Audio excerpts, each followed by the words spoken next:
up and sit down.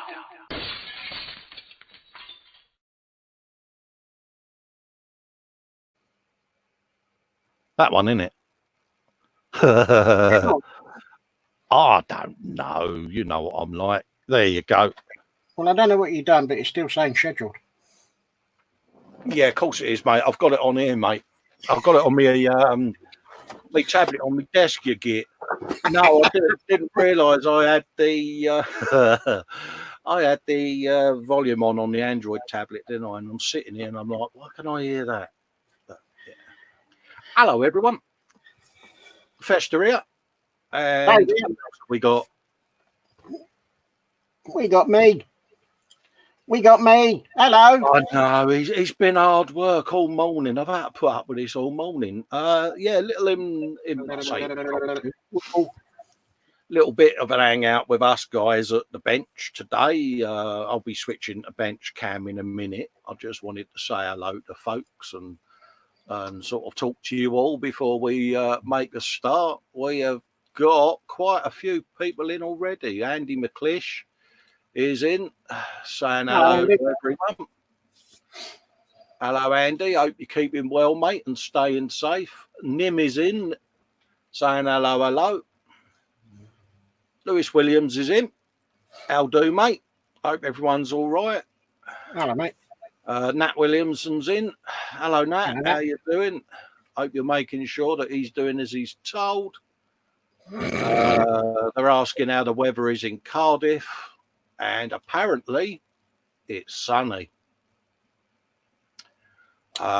We've got Quano Man in, giving it the old fault handles, mate. Handles, full fault. Handles. Grant is in at 5760. I don't know why I keep calling him 5670. Yeah, don't be like Festa. Lewis is feeling a bit knackered, bless him. Been doing a lot of driving. Oh. John Reeves has popped in and said hello. He's going to be watching from work, but don't tell the boss. Oh, okay. We keep quiet. Yeah. So happy days, John. Don't get caught, mate. No. Oh dear, coughing there. No, it's all right. I've just got a dry throat, honest. Andy McClish is saying sorry, was making a sandwich. It stopped for now. Oh, what's in the sandwich? Come on, full ingredients. Come on. We need to know. I think Nat's asking as well. Yeah. Anything nice in the sandwich? Yeah. Belly and bench, mate. Got to be done. Yeah. What else have we got? Andy is saying he started building yesterday. 3/4 done on the build. Just on to the flying boomsticks. Need to source a base for the Mustang and one for the F-16. There are them bases, Dave, that you can get, aren't they? That have got like a screen print on them of like a bit of runway and a bit of the old groundy pops and all of that lot. So I think Fox has used them before on the knackered Transit, and I've seen some other people use them on their planes when they photograph. I think they might. I think if you Google it as well, I think you might be able to download them. I think. Yeah. I think I'll do the old bit of the old Gorilla Glue on the paper, can't you, on a bit of card or something? And or you can use an A4 picture frame or something. Yeah, I mean, I tend to make my own little dio frames using a bit of cereal box and some strips of balsa wood and build me frame to whatever spec I want, because I used to buy the picture frames and I thought, well, I'm throwing away the glass. I'm only using the little wooden frame bit. And I'm like, I know they're only £1, but, you know, thrift is my middle name, isn't it? So... So I have learnt with the tips that you've passed on to me. Oh yeah, honestly, mate, I'm terrible, mate. I pour all my burnishing fluid through a tea strainer so that I get all the rust out of it and I can use it forevermore, you know. And I let it settle first. I've even filtered the water out of my airbrush pot. Yeah, I do that now with my thinners. Yeah. Oh, yeah. Your old brush thinners and some of that. Yeah. Absolutely, mate. When that old knackered bottle of thinners we've all got on our bench is getting a bit gloopy, just pour it through a tea strainer, folks. And we're doing our bit to save the planet by not throwing as much into the ground, didn't we? Recycle whenever possible. Absolutely. Lee Eagles is in, saying how do. Sergeant Bones is in. I saw Sarge. Yeah, must be Hello, Thursday. Sarge. Maybe, I guess. I'm hoping it's Thursday. Otherwise, me and Dave are sat here talking to ourselves, mate. Gross is in. Hello, folks. Hello, Chris. Not sure. Are you on tonight, mate? Doing your evening with? If you are, just pop it in the chat as a gentle bit of self-pimping, buddy. Yep. Because I think Chris changed to bi-weekly, but I'm a little bit... That sounded wrong, didn't it? He's doing his shows fortnightly, should we say. So I'm not sure whether he's on this week or not. Dave, this bloke's got the same name as you, mate. What's that? Some bloke called Modern Maker Dave's Workshop. I've no idea who he is. Yeah, he's saying hello to Pick him everyone. out, like. And Jamie Bones in. Hello, everyone. Hello, Jamie. Hope you're Hello, keeping Jamie. What else have we got going on there? I think Andy's just chatting to everyone about his Mustang. So that's pretty much the chat. And I know I can see him out the corner of my eye. He's like a little kid in a bloody candy shop. We're buddy building the ATST, basically. That's what we're doing. We've been doing these buddy builds for quite a while now. And we started with the lives for the 24th Huey. And we both kind of fell in love with it. And we're dragging it out because we don't want the Huey to end. And everything else is backing up in our stashes for the buddy build. So we thought, well, being that we're on lockdown at the moment, I've said the word, we would start the ATST and run the Huey in the background as a long-term build as the buddy builds. We'll still be giving you regular updates on it, but I've kind of dragged my heels because I don't want it to finish, and now he's doing the same. And we had a chat about it the other night, didn't we? We've both given it a name, and yeah, they're a sad old wallies, isn't we, mate? A daft pair of idiots, really. But yeah. I don't know. There is something about building the 24th scale Huey that once you start enjoying it, and you don't want to stop. And I don't want to stop. I am dragging my heels so far that I think my heels are about 6 inches in the floor. It might get an introduction to primer while I'm off. Yeah, maybe, possibly, but I don't know. Yeah. Because if I don't do the primer, then it stays unfinished for a little bit longer. Yeah, I mean, mine's currently sitting over the other side, primed and pre-shaded, and it's been sat there for a little while. And the other night, I was sitting here, and I'm like, I might give it a coat of paint, but I just couldn't bring myself to do it because it would be a step nearer to being finished. And our little love affair with the Huey will be coming closer to an end. And yeah, so we've decided that we're going to start the ATSTs and get them going just so that we can have something to do. So you guys have got someone to keep you company at the bench. If you're at the bench, you've got us two reprobates on in the background. You can interact with us. I'll be switching to bench cam shortly. We'll chat with you guys, and I know we've got a couple of people that have asked whether or not they can pop in and say hello and sell their wares, so to speak. So we'll be opening it up to some guests as well at some point. So yeah, we'll just go in with the flow. We're going to save the gallery for the Sunday show. Yep. Otherwise we'll have nothing to show on Sunday. And we was going to take the weekend off at one point because it was Easter Sunday and Dave was going to go and see his dear old mum. But obviously with everything going on, that's all been put to one side. So we've pretty much kept our calendar going, Dave, haven't we, really, to keep everyone as entertained as... Well, with everything that's going on in the world, keeping the show going, it keeps a little bit of, dare I say, normality with us two.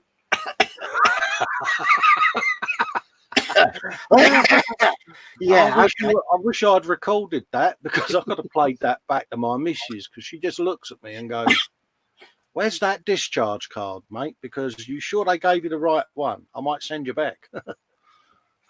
Yeah. Well, it's as normal as it's ever going to be with us two.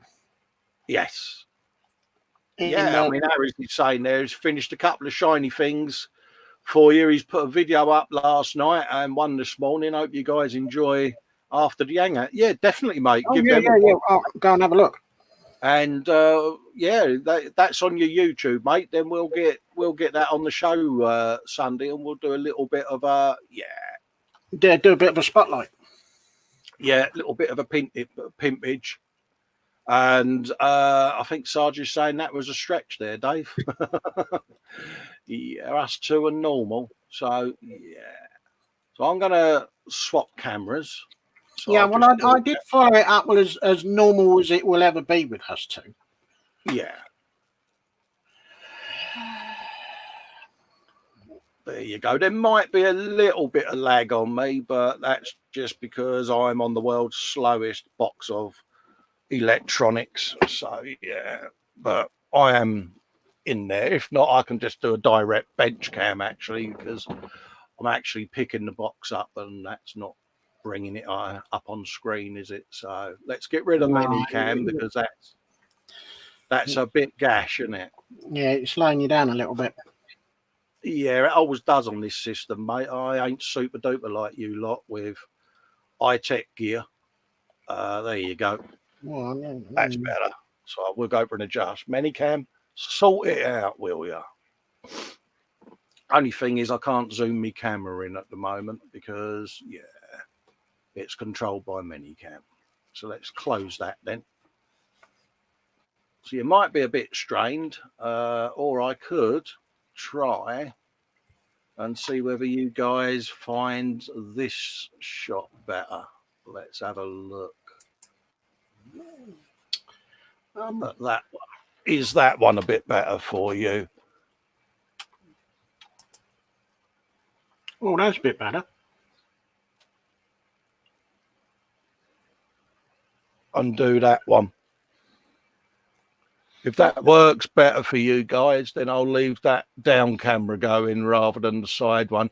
It's just Minicam controls me side one and I can't zoom in. So, but if you're happy with that, apologies for not seeing the top of my bald head, but yeah, you don't want to be looking at that anyway. Yeah, blind. Right, okay. I think what I might do is kill Minicam and just have it on. Yours is doing the same. James is saying, "Oh, is that is that the Mustang I can see there? Cool, you're good, you are, mate." No, yeah, wrong one. That one. Yeah. Suicide door. Ooh. Yeah, it's the beginnings of the Mustang. Bit of the old sneak preview. Yeah. That's all you're getting. He's got eyes like a bleeding orc, hasn't he? He has, mate. That's what I was saying to you before, Dave. I have to be careful with him because when I had my camera on, look, pardon me, last time he was like, oh, excuse me, I can't see the Mustang, bit of spider pig for you. And I'm like, I can't see it, and I'm right in front of it. And then I spotted it poking out at the side there, and he had spotted it. So, yes, there's that one I've been doing. I've been doing the A-Models build as well. Yeah. just a tiny peek of that because I am still trying to render the video, but my computer is being a bit of a naughty girl at the moment. Oh. Yeah, it's just taken an age to do anything, and it's just getting a wee bit old, mate. Getting a bit painful. It is, Dave, to be honest with you. I expect a lot off of this system, don't I? I mean, it's got 10 hard drives in there, 20 terabytes. It's all my media, YouTube footage, all of that lot, as well as hosting this and video editing. And it's only a little Intel Core Duo. So it's not exactly, modern technology. I think that this might have been on the drawing board when the man first walked on the moon, Dave, Quite probably. So, yeah. So what am I doing with mine, I hear you ask, Dave? Colin? Yes, mate. What are you going to do with your ATST, apart from stick it together? It's going to be nothing like it appears on the box. That's what we have. Everyone knows what a Star Wars ATST is, don't they? It's one of these little two-legged AT-AT style things that wanders around and does its thing. Well, I kind of like to try to put sci-fi things out of movies in the real world, as you know, with the cat build, and I've got a TIE fighter that I done as a black and white police car with the livery on, bits and bobs like that. I've got a little miniature Millennium Falcon that I'm going to do as a yellow New York taxi, that sort of thing, just for the laugh. And this little ATS. Are you going to do that in more than 6 episodes? Yes, I shall definitely, whilst wearing a baseball cap. This one is going to be done as an LAPD style SWAT vehicle with obviously the 2 SWAT guys manning it, and then there's going to be a team of people, SWAT guys in with their guns and protesters with gas masks and all of that sort of gubbins going on, and have it as an urban enforcement or crowd control vehicle in SWAT livery. That's what I'm going to do. What are you going to do on yours, Dave? Well, the original thought was to do it as some sort of JCB bipedal water oaring machine, but kind of lost that idea now. I'm thinking of doing it as it is, but instead of doing it in the horrible grey that it's the plain boring uneventful grey, I'm kind of thinking of going along the lines of some form of made up splinter styled camo. Oh, right, yeah. And the legs and everything and the feet will be all dirty and rusty, because I think I'm going to add an extra bit in and say that it's been abandoned. Oh, right. So it's done its duty and all of that lot, and it's been kicked to one side, and yeah. That is what I'm thinking at the moment. Yeah. However, it may change as we go further through. Yeah. Because the other thing I'm thinking of is trying to do some form of camouflage netting as well. Yeah. That's as far as I've got. It may change. I think that's going to look mint. I'm kind of liking the idea of draping some form of netting over it and making it into a camouflage net of one form or another. Yeah, and it can sort of hiding in the woods, doing its thing, waiting. A bit like what Sue Chaplin did with her tiger tank, wasn't it? Where it was sat there, poking its gun out over the top of the edge, going, "Yeah, you want some? I'm here, but I'm not here." If you know what I mean. Yeah, it's kind of. I'm sat here waiting for something to happen, but if nothing happens, I'll just carry on drinking tea, sort of Mate, thing. you know, you can start. So Bless I'm, him.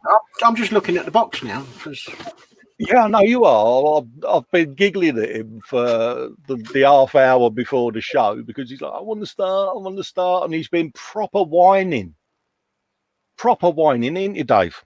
yeah, Yeah. I even got some decals as well for it, mate. Bit of the old swattage going on.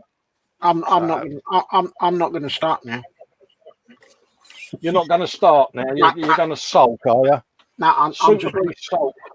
I'm going to wibble. That didn't last Yeah. long. Did it? And it's funny. I really like Bandai kits, but do you know the one thing I don't like? How they do their instruction books. I wish they would do it as a pages, you know, because you end up with this anaconda style strip of instructions that you can't really put anywhere, can you? Am I whining like I am not keen on them. B, I'm not particularly very good at Japanese. no? I have enough trouble with English, mate. Oh, I just saw someone chatting about Rossi bikes then.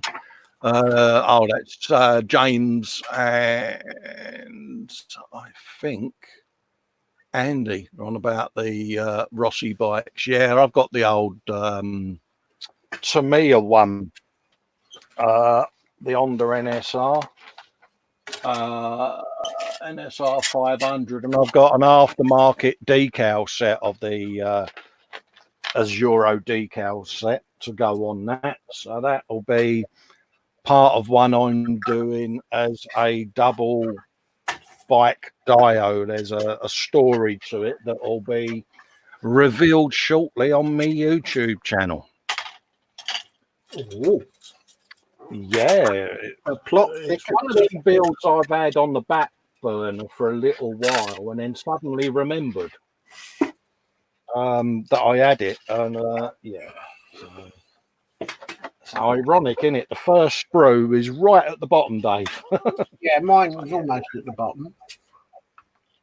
Yeah, I've got to admit though that Wookie is a bit ropey, isn't it? Let's be honest.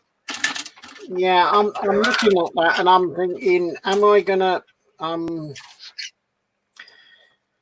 dare I say that Bandai kits, as in the actual model itself, they are extremely good. But their figure work is, how can I put this politely? Sadly lacking. Yeah. I think is a fair assumption. I've got a feeling that they mould this bit, and then I'm wondering whether they're outsourcing the figures somewhere else, and then melting the sprues together. Because that Wookie is, well, yeah. I mean, I'm going to have him getting swatted on the deck as a 7-foot gorillagram type of thing. You know what I mean? Because I was trying to figure out how to put a Wookie in a SWAT scene, but yeah. Right, true to Dave form, he's not even starting section 1.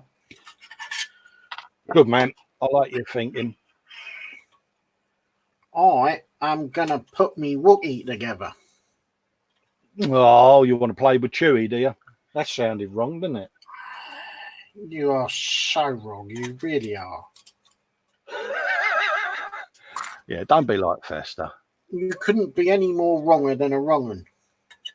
If that makes any kind of sense. Yeah. Didn't take us long to. I had too much. Long. A what? I had too much sleep last night. Look at me. Yeah, it's not taking us long to descend, is it, mate? So. That's better. I've got the right glasses on. I can see what I'm doing now. Oh, that does help, mate. Tell me about it. Mind you, though, I did that on a E-Models Monday show. And I was sitting there and I couldn't figure out why I was struggling so hard to read everyone on the chat. And it occurred to me that I didn't have the right glasses on. And it's, yeah. We are men of a certain age, aren't we, Dave?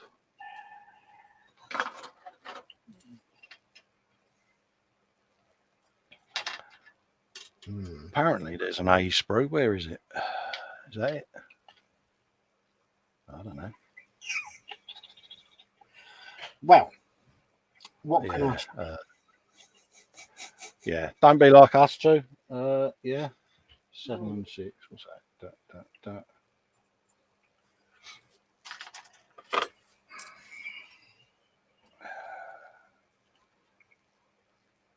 Yeah, that's the one. That's strange. Mind you, though. Yeah. Yeah, clues in the sprue diagram, Dave. It's quite easy when you look at the sprue diagram and it tells you which sprue's A, doesn't it? Yeah. It's on the frame part that says A. Yeah, I can't see a letter A on mine. I can see of course I can, yeah. It's got a big letter A there and a letter C there. Oh, the C's copyright, you Burke.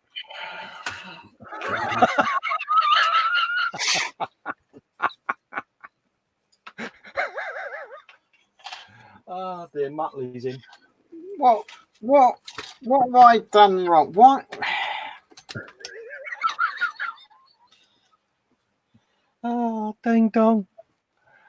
Oh, I just cannot get the staff. Do I get paid danger money for working with you? You should do. Or is Yeah, I'm using one of my sexy sanding pads, Dave. Ooh. Yeah, you go careful. I know, they are good though. I said I know one thing, they won't be getting used on my feet. Bleep my like not. Yeah, they won't. Yeah, they're not going to be used on my feet. I have got an habit of oh god, people are going to think I'm the scuzziest man alive now, ain't they? I have been known to use a sanding stick on my feet, as well as me and nips to cut my nails. So yeah, don't be like Festa, folks. That's scuzzy, isn't it, mate? You're not scuzzy. You're just minging. I'll tell you something though. One of them white heavy-duty sponge sanders that many companies make, don't half do the heel skin on your feet, mate. Just saying. I wouldn't know. I don't do that sort of thing. Of course you don't, Dave. You're not fibbing, are you? No. In case people are wondering what fibbing is, me and Dave have this habit, and I got caught out with it one night on an hangout, didn't I? We are known for putting our feet in a bowl of warm water because, you know, it's like men of a certain age, your feet get a bit, you know, and you think, oh, I could just do with putting them in a nice bowl of water. While I'm at my bench, and I was in with him, Vincent and Sergeant Bones one night, and Sergeant was like, oh, have you got that model to hand? I'll have a look at it. And I thought, oh, shit. And Dave started giggling because he knew I had my feet in a bucket of water. And it was like, yeah, I was busted. Caught red-handed, feet in the bath, couldn't move. Absolutely. It was like, oh. Of course, Dave totally helped just by sitting there and mocking me mercilessly.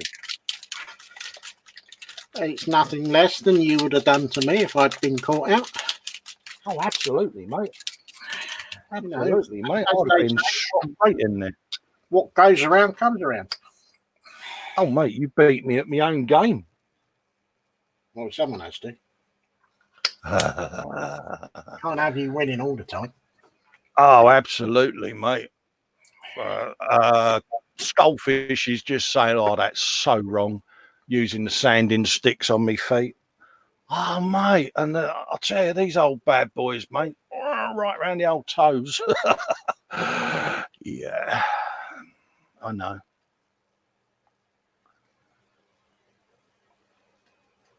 it is just wrong, some of the things we do. But hey, you know, aren't we always sitting here saying us modelers have a way of using things that aren't designed for modeling? Well, it works the other way as well.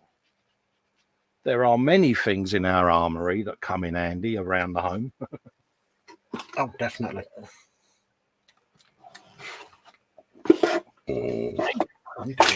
The detail on these is top notch, Dave, isn't it? Well, I'm going to find out what the details like on this Wookiee, because I'm going to slap some.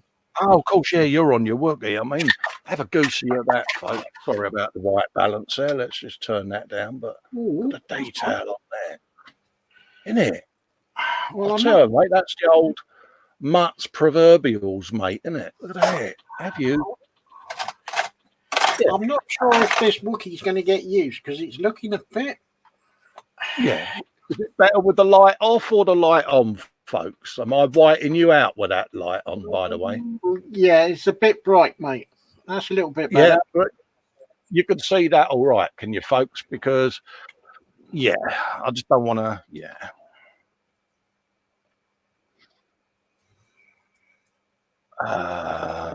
Nim's calling, what's his name? A smart ass, bless him. Yeah. Let's have a looky loo. Got some messages coming through there.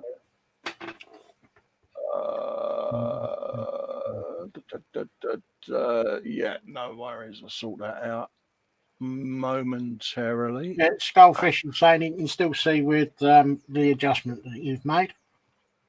Yeah, cheers, mate. Much appreciated. It's just, yeah. That's all right then. Andy McCree's fork handles. Fork handles. Happy days. Tell you what I can do. I can always do that, can't I? And angle that one.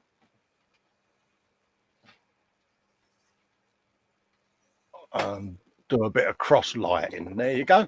Happy? Yeah. Yeah. Probably made no difference whatsoever, that, but yeah.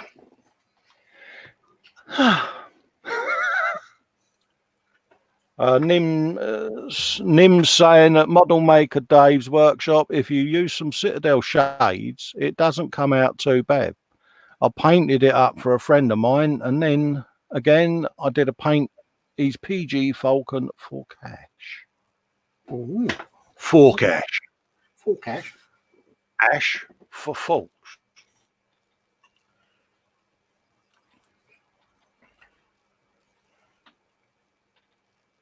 Let's see what it's like when we get a bit of pride on it and see where we go from there. Big pardon?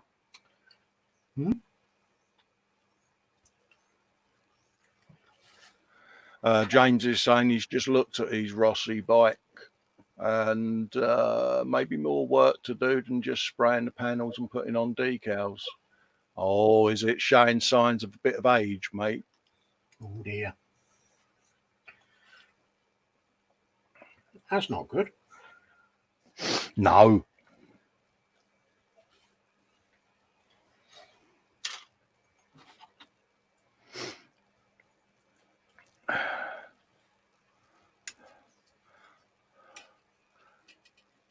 So are we at the bench in the chat today? Are we building anything whilst us two are on?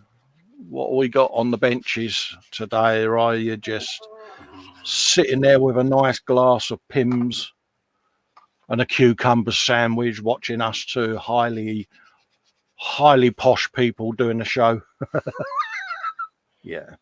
Now, James is saying that he forgot to paint up a few things before putting the frame together. Oops. Oh, right. Does that mean that someone was a bit keen to get a bit further on in the build than he should have been? Nothing wrong with that. That's allowed. Thoroughly allowed and thoroughly approved, mate. We all do that. Some of us do, anyway. I'll accept my guilt and my punishment. Oh, I do.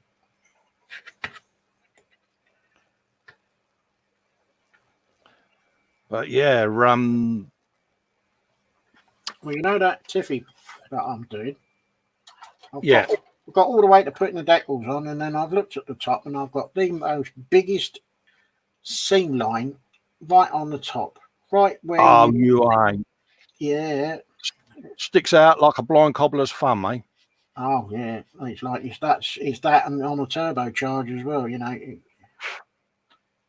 how you could miss that. I've got no idea.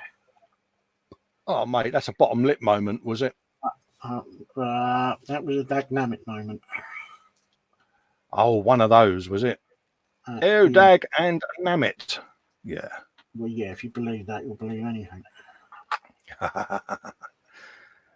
we leant forward with a few F's and buts and Oh, it was one of those type of moments.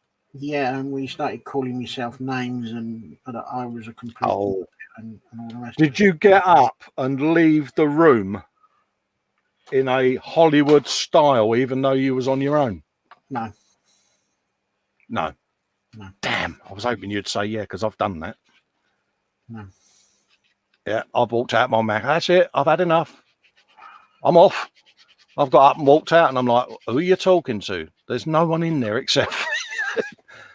But then, yeah. I was cogitating a quick flying lesson, but I thought no, because it's just going to make it even worse. Yeah. I learnt that lesson when I got frustrated and threw the keyboard across the bloody floor. Yeah, how many keys were on the keyboard when you went and picked it up, mate? All but one. Did they all manage to stay in place, or they all stayed in place apart from the enter key? I've not found that yet.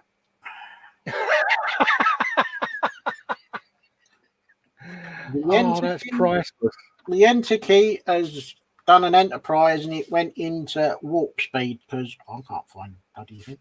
That is possibly then ended up in the same place as my tin of paint. Well, I found, the little feet leg things on the back of the keyboard, so it holds it up at a slight angle.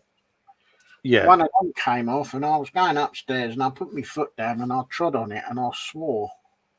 And I thought, did you do river dance? You did the flatleys, did you?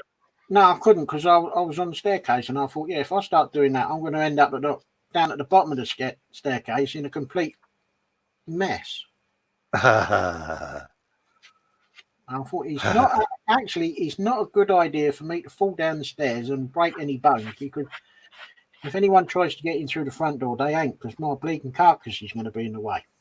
Yeah,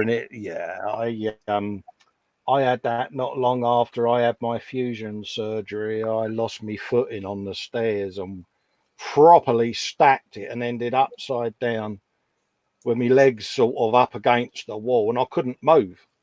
And of course, the missus has come home and she's like barged the door open, and there's my big fat Irish sat there. Like, she's like, "Did you fall?" No, I'm just checking to see whether the skirting boards need painting.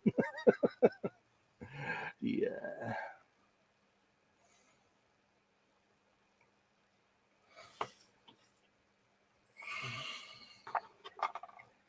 Have you used any glue yet, Dave, on this snap together kit? Well, I've used a little bit on the Wookiee. Yeah. I don't know if it's made any difference on that. Yeah. That poor Wookiee, eh?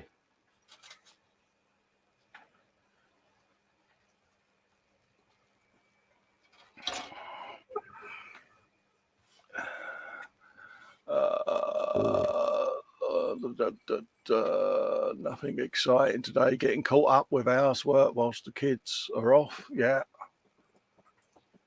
Spidey saying hello, fellas. Hello, Spiddy. How you doing, mate? Well, if the kids are at home, that's slave labour. They cannot be put to work. Yeah. Or is that not allowed in this day and age? I don't think so. Nim's got a 135th Infantry and Tank Crew for his Sherman. Oh, Pics are on the page while listening to you bicker like a couple of old biddies. Absolutely, mate. We're like Statler and Waldorf out the Muppets, mate, when we get going. We put the world to rights, Dave, don't we, with our cup of tea. oh, definitely. We'll be sitting here telling Boris how to run the country. We get onto our little soapboxes, don't we, mate? Yep. We're like a couple of old grannies, like Les Dawson and that other bloke that used to stand by the garden fence, Dave. Oh, yeah. Showing her age here, mate, aren't we? Oh, no. Cool. No. Bless him. I used to like Les Dawson. I thought he was really funny.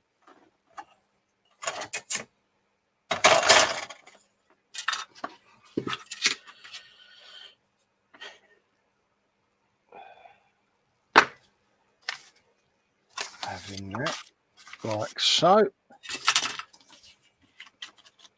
I'll tell you, some of these bits though, I look at them and I think, cool, they don't want any of this to fall out, do they? It's like, wow. Really engineered well, isn't they? I want to find out because I'm gonna put my first bits together. Oh, that didn't work, did it? Oh yeah, beware though, Dave. There are a few really microscopic bits that the carpet monster could end up licking its lips at, mate. Oh. So you might just want to be mindful of that, mate. I looked at a couple of them as I cut them off, and I thought, no, carpet monster ain't having them bad boys. Okay, dokie. I'm sure. Let's have a little looky-loo at the chat. See what's going on there. Oh. James has got a question there. Any ideas where I can get a Tamiya MS5 spray from as need for my Rossi bike? Mate, Google's your friend, dude, at the end of the day, but pretty much most modeling places are out of stock on a lot of things. I mean, I've tried 3 different suppliers for a couple of bits and bobs. The orders have gone through, and then 10 minutes later an email comes through, oh, we're out of stock now, and it's like, oh, all right then.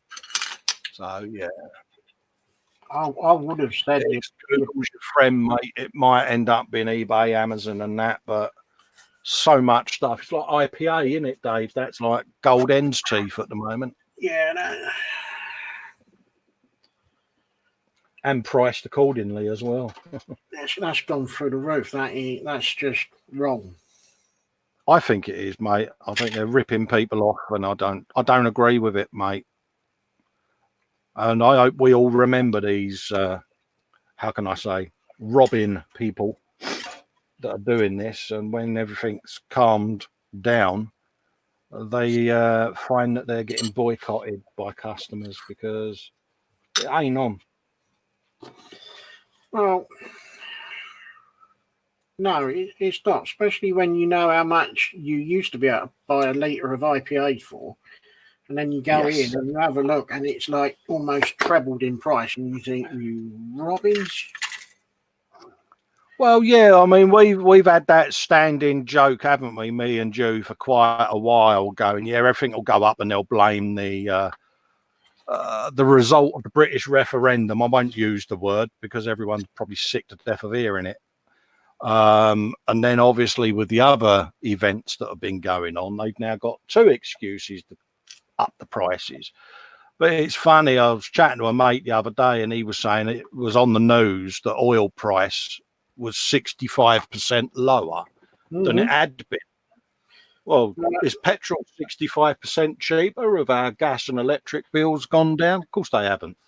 And they'll say, I was at work this time last week. I went past the garage that I normally go past. I thought, I'm stopping in there on the way home because they was doing petrol for £1.07 a litre. And is that cheaper than normal? Well, because obviously I don't drive now, so I've not. Well, when I came home, I looked at the 2 garages that I go past every day. They were still at £1.18. Yeah, exactly. So I got it down 11 pence. Yeah. But you know what'll happen? The utility companies will turn around and say, oh, yeah, but we bought this at the higher price. Well, I'm sorry. When prices go up, within 10 minutes, they've put their prices up. So it works both ways, mate, doesn't it? Yeah, what goes up, goes up. What comes down, comes down. But it never happens. Matron, yeah.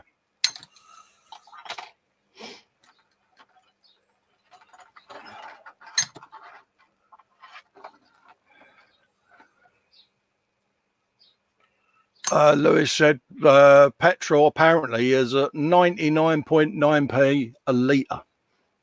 Oh, well, Are you getting a 5,000 gallon tank put in the garden? I think we'll sink it and fill it up with fuel at that rate, didn't I? Yeah. Well,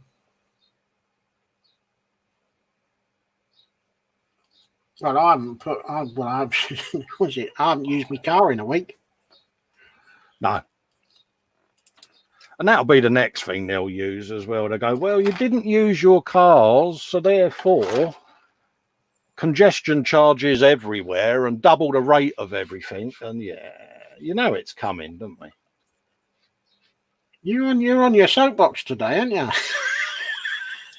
Yeah, I get wound up with living in rip-off Britain, Dave. You know what I mean?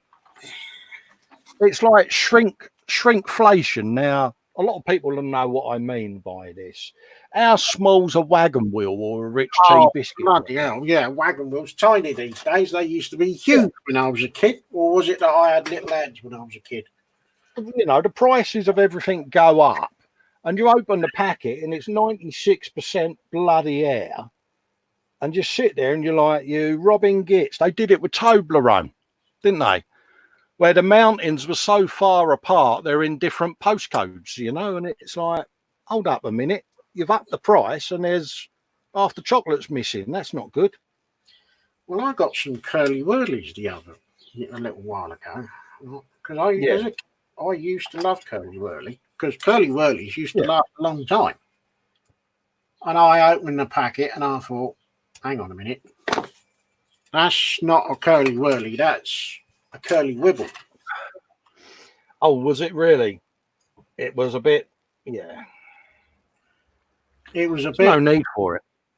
It was a bit lacking, as in there was cackled air.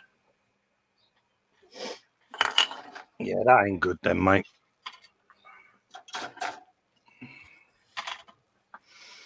Yeah, Andy's saying packet of crisps are 30% crisps, 7%. Yeah, I opened a bag the other day and there was only about 7 in the bag. I'm like, really? Pringles. That's another one, isn't it?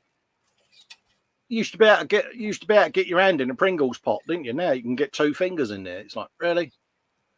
That sounded wrong. Yeah, the narrower and smaller than they once were.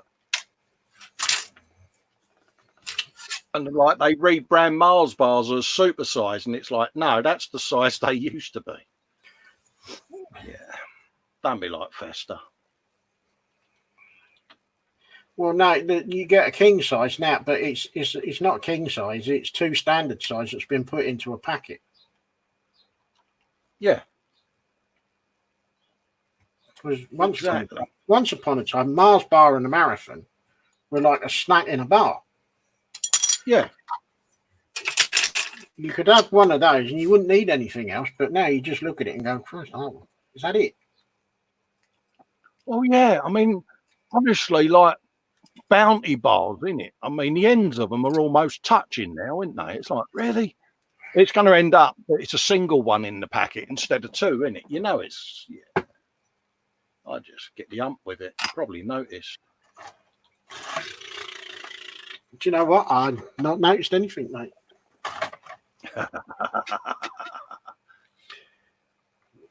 Spiddy saying, oh, yeah, Pringles, sour cream and onion. I feel an essential shopping trip coming on. Uh-oh. Yeah, I like the old barbecue ones, you know. It's like, is it Texas rib or whatever it's called? Pringles. I just like the standard plain ones. Yeah. But the only trouble with Pringles is once you've popped the lid off, you can't put the lid back on, can you? No. The only time What you was put it? the Once lid, you popped, you can't stop or something, wasn't it? yeah, because He's saying, yeah, Texas barbecue, yeah. It's like, oh, yeah. Nom, nom, nom.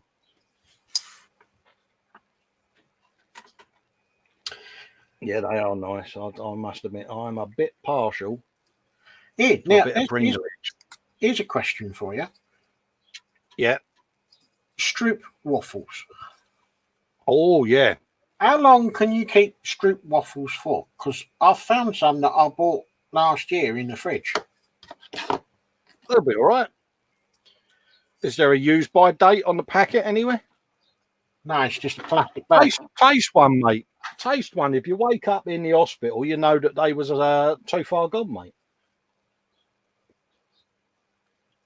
Was that helpful? You know, you're a great help sometimes. You really are.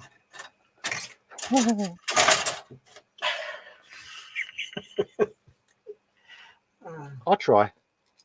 Yeah, we know.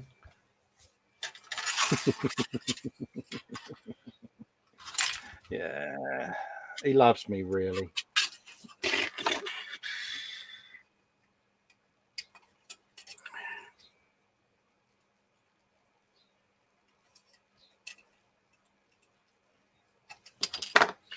Oh, well, I'm going to put the kettle on in a minute and make a cup of tea. So I might taste one of them Stroop waffles. Because I haven't I've not had Stroop waffles for ages. I have been known to put Stroop waffles on my 3D print bed when it's printing to keep them warm. I know. I'm so wrong, Dave. I would have said that you're a scuzzy so-and-so for doing that. But actually, I applaud your forethinking of being able to keep your Stroop waffle warm. Oh yeah, because I had necked me tea, and I thought, oh, my Stroop waffle. I did the noise as well. I was like, no, my Stroop waffle's gone all cold. Oh, did we have a wibble? And yeah, and I just happened to glance over, and I'm like, oh. So I whopped it on the old scraper room and flicked it on the print bed, and oh mate, it was beautiful. It was. So I heartily recommend doing it, Dave. I'm scuzzy, and I. So you paid nearly 300 quid for a machine so you could keep your Stroop waffle warm. Pretty much, yeah. It was worth it, though. I'm getting my money's worth out of it. I'm multi-purposing it.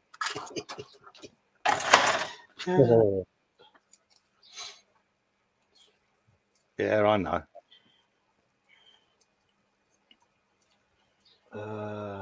Number 14. That would help, wouldn't it? I couldn't think of what the number was until I read it. Yeah. 12, 13, 14. Oh, yeah, it's one of them, is it? That absolutely looks nothing like the picture. Oh, yes, it does. I was going to say, you look like the right picture. I was then, mate. I wasn't at the beginning. You know. But I am now. Which is why it now looks like the item in the picture. Oh, yeah, you've got to have Stroop waffles in your life, Nat. If you've never had them, Stroop waffles. Yeah, come on. Stroop waffles. Waffles or Stroop?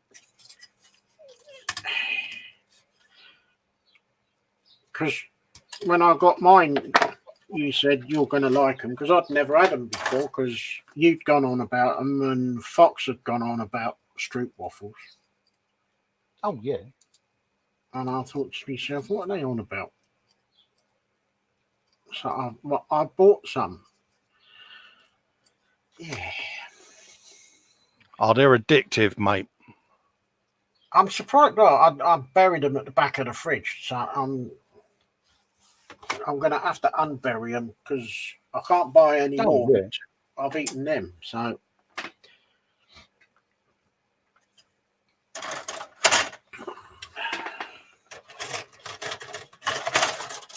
I think I've just found the little bits that you was on about. Yeah. The carpet monster menu options.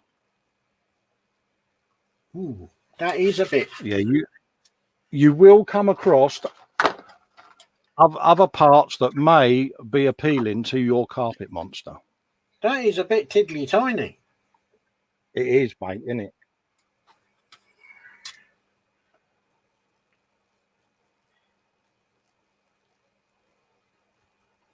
Yeah, I looked at them and I thought, yeah, I know what's going to happen with those. So I adjusted my modelling angle, so to speak, so that the carpet monster didn't get fed. Is that the angle of the dangle? I was found not guilty on that one, mate. Yeah.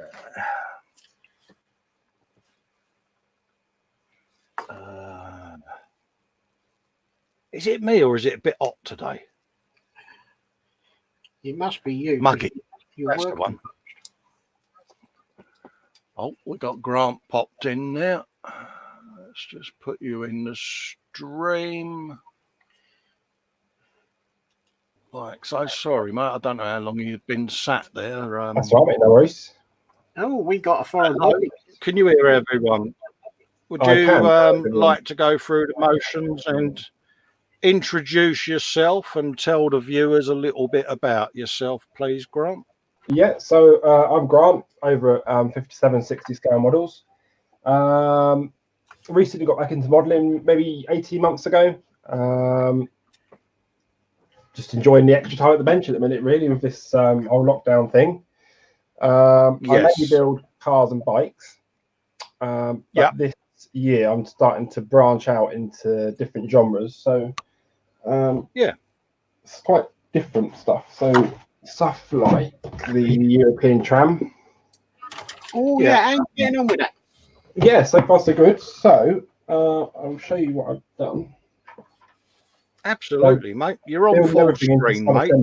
So pimp away as much as you want. So the base, I've discovered, has got loads of injector pin marks. So I've tried to shave them off as much as I can. Hopefully, once I've painted it and weathered it, they'll sort of disappear a bit. The bogey's completely done. The only thing with this kit, they seem to have bought shares in Sprugate companies because there's so many Sprugate. Some of these tiny little bits like this support here had 1, 2, 3, 6 Sprugates on it. So, really? My sanders have been working overtime the last few days. Plenty of sandage. This is the main chassis that the tram will sit on. And basically, it's like 2 kits that you join in half at the end. But I joined I'm with you. You do a marriage, basically, a bit like they do when they build a production car. So I did it at the beginning because the reviews said that there was a big gap. So I filled that in with some sprue glue. And then I've also got all of the figures built up, and I've just started. Oh, they're coming nice, aren't they? Some paint on the skin tone and stuff. So but yeah, this year's I'm trying to do a few little diorama bits this year. Just trying to branch out. You scored that on a really good deal, didn't you? Yeah, so it was on an auction site on Facebook, and I got it for £35 and £3.50 postage. And it is a really sexy kit. I mean, I've got one on my watch list because it is quite an appealing looking kit. And I've seen a couple of Russian trams up there and different countries and stuff, and it's like, they look a really nice kit, don't they? Yeah, it's going together really, really well. So it's just a lot of sprue gates, a lot of sanding. Yeah. And you're a YouTuber as well, aren't you, Grant? I am. Yeah. So, I've got a YouTube channel that I've started using again. I've been away from it for nearly a year, setting up different bits and pieces on the bench, but back now. So hopefully there will be some regular video updates on this build, as well as some bench updates. And I'm looking to do some sort of video build in the future. If there's anything in particular that people want to see me video build, drop me a message and I'll see what I can do. Absolutely, mate. Well, there you go, mate. So welcome to the isolation show, mate, and just do what you want. You got the chat open, haven't you? I have, mate. Yeah. Just to answer Billy Create's question. Yes, mate. It is 35th scale. Yeah. So there you go, mate. Yeah, feel free to interact with the audience as much as you want, mate. And happy days. Oh, and you could also, I've got a Facebook page as well, which I use the most, I think. Most days I'll put some sort of update on there, what I'm doing, and so come over, give me a like. Why not? At the end of the day, like I say, like and subscribe, and your Facebook page is the same name, yeah? It is, yeah. I keep everything all the same. Just try and make it easier for people to find me. Cool beans, mate. So you two working on the Bandai? We're doing the ATST's grant. So we're like, because we've both been stringing out our Huey. Stringing it out and stretching it out as far as we can, I think, is probably a better description. Because we don't want it to finish, and this sort of was just a random thing I was thinking of the other day, and it was, well, why don't we make a start on the other group builds and run the Huey in the background as a background, so we don't have to then rush our love affair with the Huey. Yeah, it's a strange one. I've never enjoyed a build as much as that. And that's supposed to not be a very good kit. Sorry? It's not supposed to be a very good kit, is it really? No. Well, yeah, the world in its oyster said it was a dog. So me being me, I had one in my stash, and Dave went and got his. And we kind of wanted to see whether or not it was as bad as people were saying and what could be done with it. And it started off as a bit of a gag, didn't it, at the expense of the Huey, because it was apparently that bad, and it's turned into a really good build.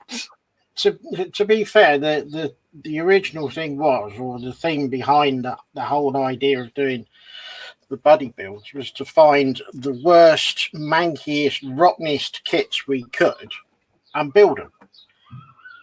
And we thought, okay, well, we'll start off with the Huey, because everybody says it's a total dog. But as Colin has found out, and as I've found out, it's a myth. It is actually a very good kit. I haven't had any fit issues, and I've taken a saw and everything else to it. They're quite a hefty size as well, aren't they? It's a big old. Oh yeah, she's a big girl. Oh yeah, they've properly been modified. I mean, mine looks nothing like the box art as usual. Every door works, it's hinged and all of that lot. All the meshes for the engine covers, there's fuel lines, wiring looms, and a lighting kit in it as well. Yeah, that's probably these bigger builds enjoyable that I'm planning on doing. It's the space for me. So I've got to try and find some extra space now. But we'll cross that bridge when we come to it. We'll build them first. Absolutely, mate. We can always find space for our kits, mate.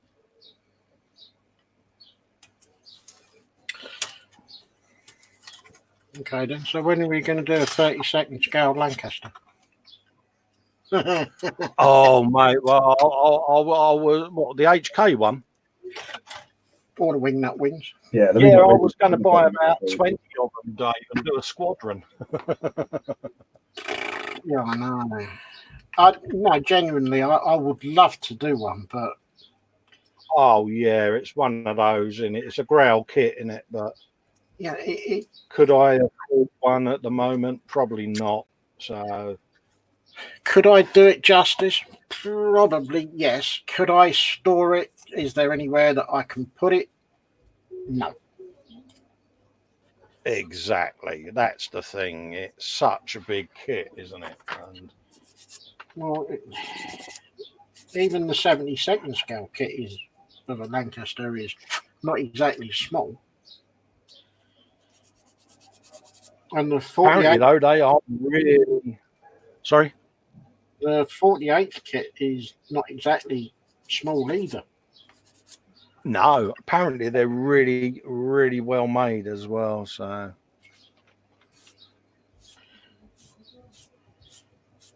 Well, the wing nut wings hasn't come out yet, is it? They're still working on I it. think that's still a work in progress, isn't it? Yeah, I saw a mock-up of it at Telford. I can't remember if it was last year or the year before, and it is massive. But I very nearly the other day bought the trumpeter Titanic, and then thought better of it because it's 1.5 meters long. Yeah.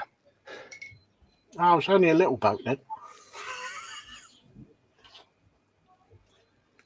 It wouldn't even fit Yeah, on my bench to work on it. it's a nice kit, but I mean, I know a few people that are building it, and Ted's doing a series on it as well. And you know, a few of them are saying, "Yeah, I'm going to put this aftermarket in and that aftermarket," and I'm like, "Bloody hell, you spent all that money, but you're having to put additional aftermarket on it."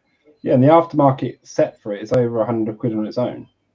So you're looking at nearly 500 quid before you even start building it. I'm like, yeah. Well, I thought that was a bit naughty, really, but I don't want to get on my soapbox over it because I'll get told off again. We wouldn't do that to you. Trying to think of the fella that did the HK Lancaster, and he put absolute fortune worth of aftermarket. And I'm like, okay. Models.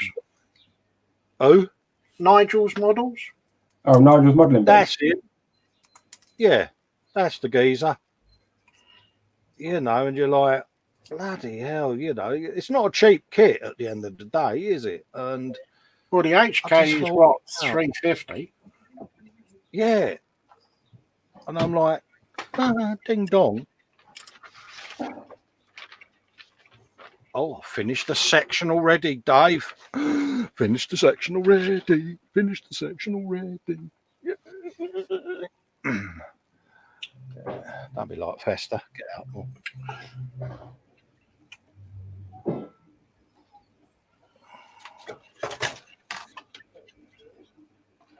I don't think these are going to take that long to do, Dave. Do you, mate?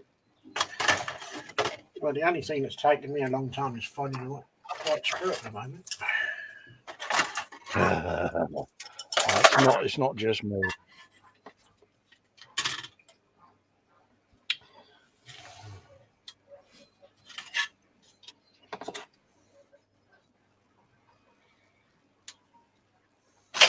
Oh, yeah, let's move Well, that. I've got to say, I'm impressed at the moment because I've hardly used any glue on it.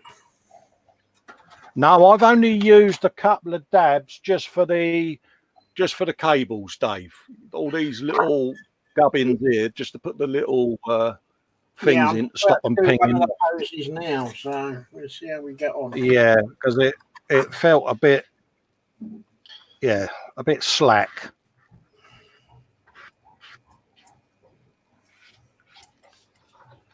And we can't have a slackage, can we? That sounded so very, very wrong.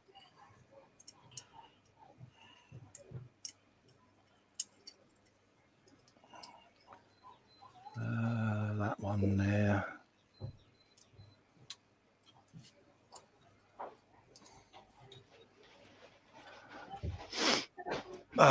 Graham Robert is asking, how do you scale up decals from 1/48 to 1/32?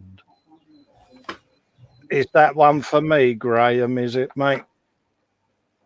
I normally try to find an image or get a measurement of one of the decals so that I can then size them in Photoshop to match. That's the easiest way I can do it.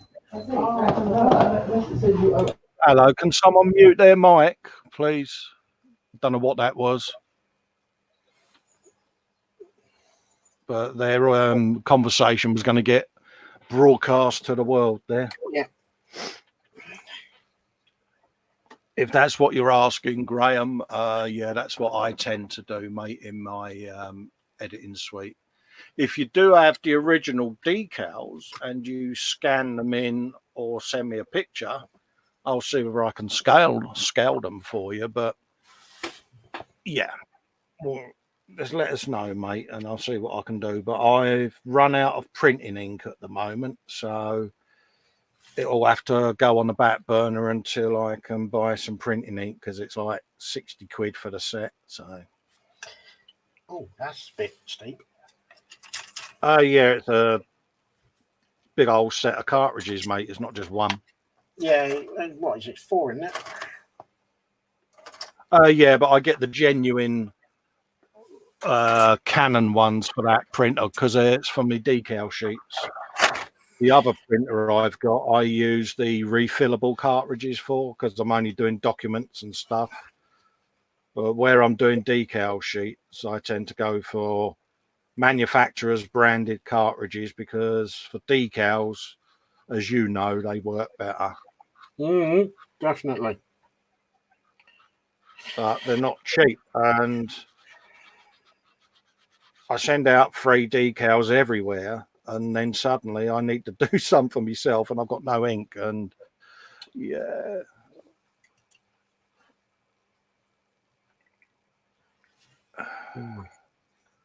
Let's have that piece the correct way round, Cole. Would help, wouldn't it, Dave? And Grant. Yeah, just a bit. I suppose you can have a cack-handed one if you wanted. Yeah.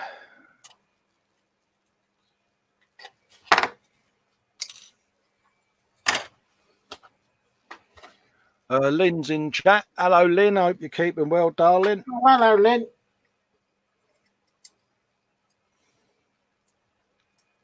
That you're staying safe out in the US of A. With the current situation, I hope that, how can I say this without getting in trouble? I hope you've been looked after by those in charge correctly. That's all I'll say. Yes. Because you've got to be careful how you word things nowadays on this platform because you get in trouble.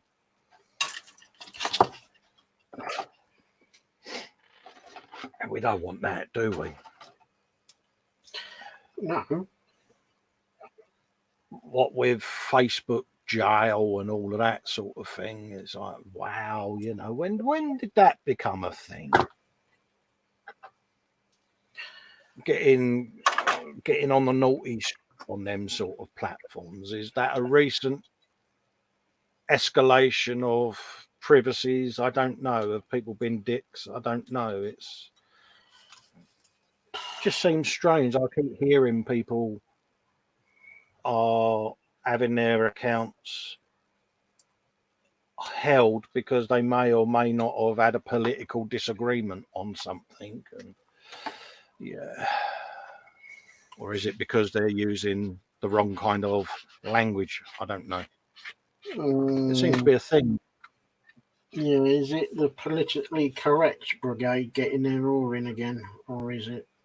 I don't know. I mean, I've got a few friends that have had this recently, and you know, none of them hold any what I would call extreme opinions on anything. They're placid, everyday fellas that'll have a constructive chat with anyone. But a couple of them have ended up in Facebook jail, as they've called it. And I'm like, well, what's that all about? What's happening there? And someone's obviously reported them for something, or is it a game that people are playing? I don't know, but a bit like the whole swatting thing, isn't it? Where gamers were, how can I say, putting in rogue calls to police authorities, and people were getting SWAT turning up, armed and dangerous, at their front door. And that's quite a scary thing to do to people, isn't it?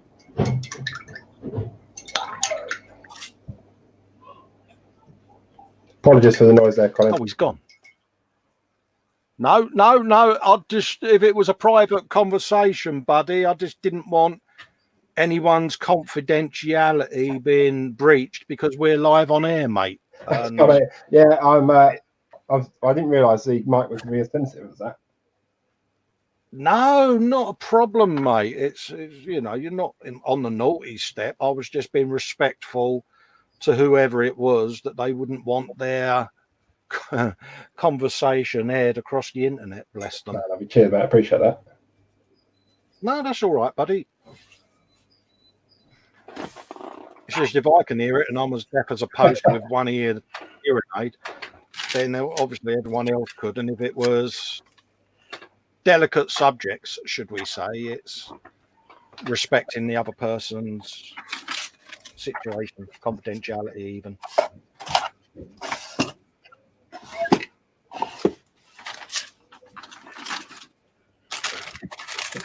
How are family anyway? Everyone okay, mate? Yeah, we're all good, mate. Just trying to stay in as much as we can, really. We don't need to go out very often. My other half works, so he's still going to work every day, but he's staying at home, really.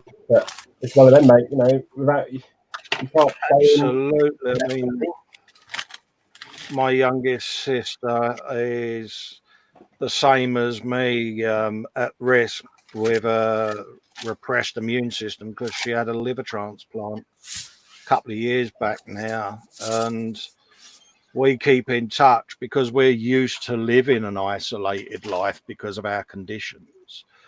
But it's still a struggle, and it's like she was saying, when you get that text message from the NHS saying that you're at risk, and don't get me wrong, I'm not criticizing what they've done because I respect them for it and the time they've taken to let people like us know. But you get this text saying you are at risk, you must not X, Y, or Z. It does leave you feeling a little bit worried, I mean, me and my sister joked, about it because we're in that situation, and because we can joke about our conditions quite easily, but I said, when that came through, I felt kind of like the proverbial dead man walking, and it just left you feeling a little bit, matron, Yeah, it's a scary thing, isn't it? It's how you minimise that exposure and that risk. I don't think you're ever going to eliminate it. Of course you're not. No, but you just cut it down to the barest minimum. Exactly. But yeah, it is a little bit alarming when you get that message come through like that, because you're like, oh, all right then, and you're like,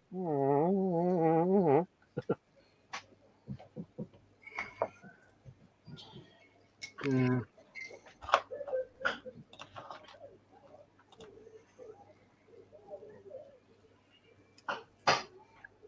I would have said it was Mother Nature having a bit of a clean out, but I love to build. Aris is saying there that he has a dio. I love to build of a destroyed 1945 German government building with the proper banners hanging from it, and I'm pretty sure that'll get me put in Facebook jail. Yeah, I had a friend who did the bit where they, at the end of the war, wasn't it? They blew up the swastika on the Chancellery, was it, Dave?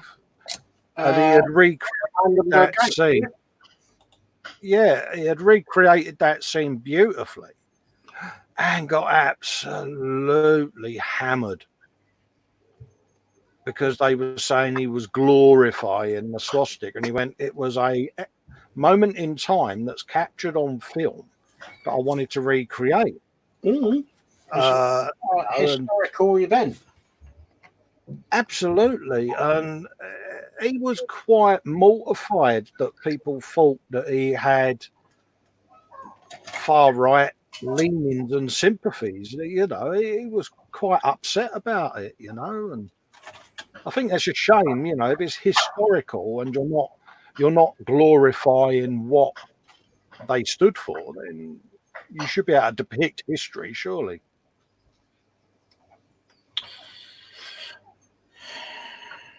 I'm not getting on my soapbox again.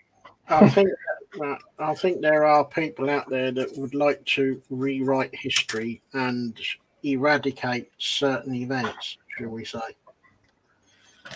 Yeah, I mean, it happened is my thing. You know, it was you know, it showed the worst side of humanity, didn't it? Let's be honest. But it's a historical event that happened.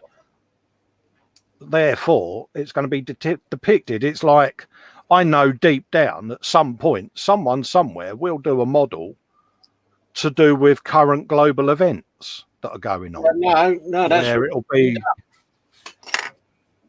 Yeah, you know, and that'll happen. Colin, you're Sorry, right. Dave, you was talking over it. That's already been done. Someone's already done a current event dio. Already. Yeah, that's what I was just about. Yeah, I was just about where I was going. But you know they're going to get in trouble for it. But it's that thing, isn't it? You know, it Am I right? Yeah. Just because you depict it in a model, doesn't mean that you agree. I mean, what you guys have got. Is it the Chernobyl thing you've got now? Yeah. That's not you glorifying nuclear missiles or anything like that. It's depicting a moment in history that happened. And should you go to Facebook jail for that? I don't think so, no. Well, someone will complain about it. Oh, they always do, mate. They always do. I just find it a shame because as modelers, all we're trying to do is build representations of events, you know. That's all. I think, you know, and a lot of us, you know. Go on. I think Aries has just knocked the nail on the head. Making it disappear doesn't mean it didn't happen. And we should remember our past mistakes. Exactly. Yeah, definitely, mate. Absolutely. I don't think couldn't agree more, mate. Any better than that. No. Graham's asking, has anyone in chat built a Revell 148 Eurofighter Typhoon Baron Spirit kit? No, I've got the 148th standard single-seater Eurofighter Typhoon sat over there that I'll be starting shortly, Graham. What's the issue you've got, mate? I know the one he's on about. I didn't think it had been released yet. Because it's got the tail fin decal is the Red Baron himself. Oh, is it really? Yeah. Yeah. Because I looked at that. So yeah, it might be that he's. Yeah, it might be that he's just after a set of decals for it. Then. I don't know, mate. I've not built it. I've got one Eurofighter Typhoon. That's enough for me. It's like, yeah, I've got one. I'll do the one.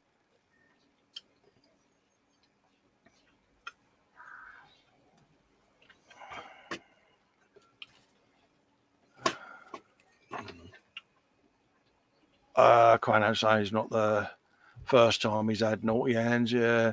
Yeah, I was filming the E-Models build. I can relate to what Quino Man's saying there, and I had a epic Edward Spannerhands moment, as I call them, where my hands and brain were just not having a good day together, and in the end I had to stop filming because of that. And yeah, it's very frustrating sometimes, mate, but I understand what you mean. It can be really quite annoying.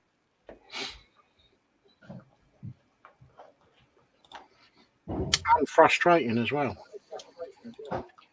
It is. It's like when I figure paint, a lot of people find it strange that I put elastic bands around me pinkies and twist them in a figure of 8. It's just when my hands twitch, when I've got the rubber band on there, them fingers are like that. It just lets me hold the brush under tension and paint, because otherwise it looks like a woodpecker's been pecking paint onto the figure. And it's like, yeah, it's great if you want to do mottling on a World War II aircraft, I found. I was going to say, that's going to be so good and so random. Oh, yeah. I mean, I keep saying to McDonald's, I am the man they need to employ to make their milkshakes, because I can shake them when the machine is broken. You know, but it's one of them. It is excruciatingly annoying, and I can totally relate with what Quino's saying there, mate. Just persevere, buddy. Come back to it another day. The worst thing you can do is actually get tense. Yeah. About it, because when you get tense, your muscles, you know, they go into a bit of spasticity, and that can actually exacerbate the condition, mate. Big words. I was going to say, you've been chewing that dictionary. Very big words. Oh yes, I have you now. I've been to Eton. That's what he's been doing in isolation. Oh yes. What? Just call me Hector or Humphrey. Yeah. You know, you were asking me the other day, Dave, about the Chernobyl model. Yes. It looks very good. The only thing, the base is made of card, so it unfolds, and you essentially get the bottom and the background together. Yeah. So what I'm thinking of doing is cutting out the bottom, using that as a template to make it a 3D base, with real like grass and road surface. Oh right, yeah. And then sticking the background onto it so that it gives that idea of depth. I don't think it would look that good just as it is. You wouldn't be able to move it because it's just flimsy card. Yeah, I've ordered mine. I'm waiting for it to arrive. Yeah, Shane Youngs is asking what we're building. We are building the Bandai 148 scale ATST, Shane, is what we're doing, mate. He was asking in the chat. He was trying to figure it out by the sprues. So, yeah, apologies, mate. I could have put a little banner up, really, couldn't I? Sort of, yeah. But that's what we're building. And Grant is doing is it 35th scale tram? Yeah, the 35th scale European tram car. There you go, mate. Tackling all the skin tones on these figures. First time doing figures. Oh, yeah, it's all about... A what? This is the first time doing figures as well. So, oh, happy days, mate. Welcome to the dark side. Yeah, it's all downhill from now, mate. Because now you're a figure painter. That's it. There's no going back, mate. It's actually quite relaxing doing these figures. Yep. Knew he was going to say that. I used to get asked what I do between filming my YouTube build series, and that's what I do. I sit and paint figures. And then a few people said, why don't you film it? Well, I do it for relaxation.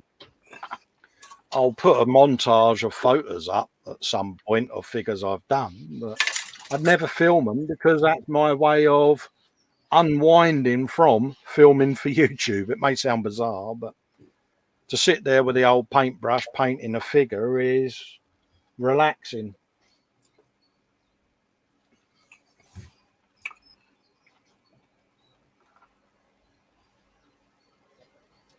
So we've converted him. And when we do cars and that, it's nice to hand paint something because I'm so used to just airbrushing everything. Yeah, exactly. It just gives you a chance to have a bit of bench normality in a way. I mean, I've sat before in a hangout with Dave, Sarge, Vincent, and that, and I've had a couple of figures on the bench that I've been randomly woodpeckering with them with the hairy stick, and yeah.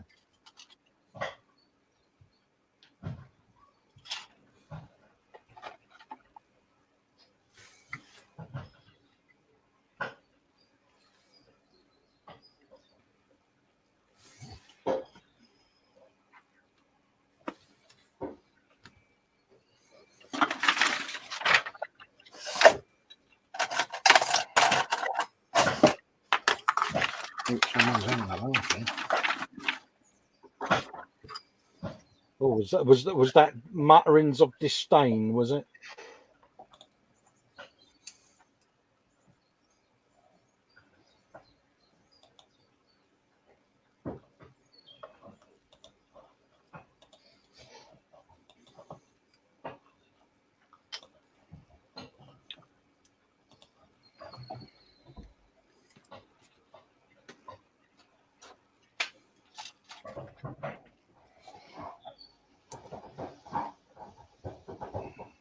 Yeah, Harry's saying, many have seen things in modern times also. Hopefully one day we will learn from the past instead of echoing it. Yeah, I kind of have this hippie-like mentality of hoping that we look back and go, do you know, 2020 was the year that humanity came together as one. I would love that because we would have moved on as a race, wouldn't we? I think we need to. But unfortunately, history does have a nasty habit of repeating itself in a negative way. I mean,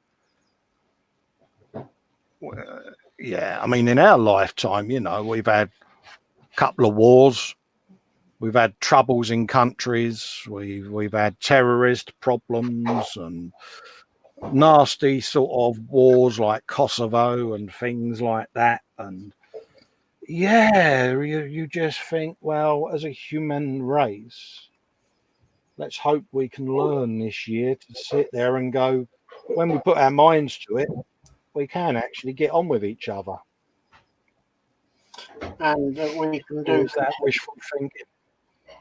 Beg pardon? And that we can do good things. Yeah, exactly. You know, is that wishful thinking on my part? I just think it would be nice. It's nice to be nice, isn't it?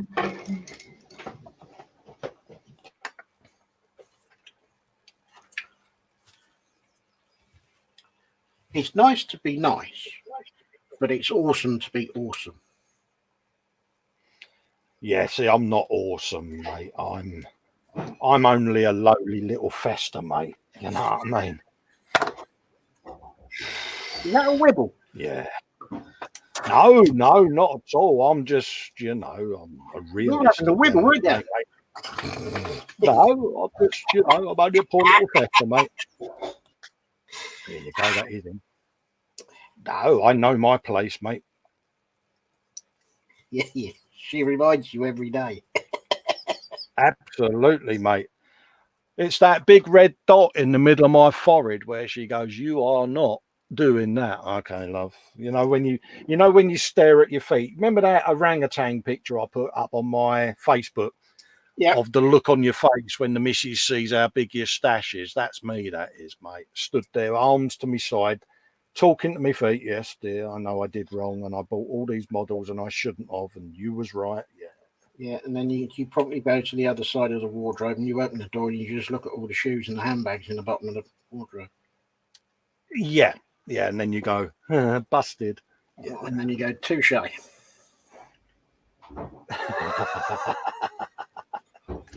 And then you run. Yeah, I'm about to say, then you run. pretty much. Oh, mate, honestly, I'm like Usain Bolt when it comes to being in the doghouse. And I just quickly come in and I pull the door shut. You've seen me do it when I've been evicted from the kitchen. And I'll sit in my chair holding the door handle so she can't get in just to beat me. What was it you Yeah, said? really. You came in and sat down and you closed the door and you said, I've told her. And I can't repeat what came floating through the door, but it was not polite. Yeah. I did. I gave it the old pigeon head bit, didn't I, Dave? Going, yeah, that told her. And his voice piped up, and it was like, Dave was like, "Oh, you told her, did you?" Like, yeah, I did. Yeah, you looked like you had the look that you'd just done something that you didn't really want to let go. Yeah, it was like, okay, I've done wrong. I won't ever doubt you again, my dear. Yeah. And it was the sarcastic way that she just went, oh, well, look at him thinking he's in charge, bless him. It's like, yeah, can you possibly belittle me anymore? Yeah. My anniversary next week. I've got tears rolling down. Yeah. And it was at that point I had tears rolling down my face because I couldn't stop laughing. Oh, yeah, it was proper wibbles, mate, wasn't it? Oh, it was a first-class wibble. I'll give you that much, mate. And I look at him and I'm like, yeah, thanks for your support, bud. And he's like, I may be your friend, but I am not stupid. I was like, now he's scared. I am, he says. That's all right. Wise man. Yeah. Mind you, we dropped Reese in it the other day, didn't we? Oh, priceless, wasn't it? Oh, Didn't he go white? He went ashen-faced, mate. We couldn't have ganged up on him anymore, could we? Oh, it was one of them moments where he just looked at us and was like, thanks for that. It's like, you're welcome. Yeah. As he said, you know who your mates are around here, don't you? Yeah. Oh, yeah.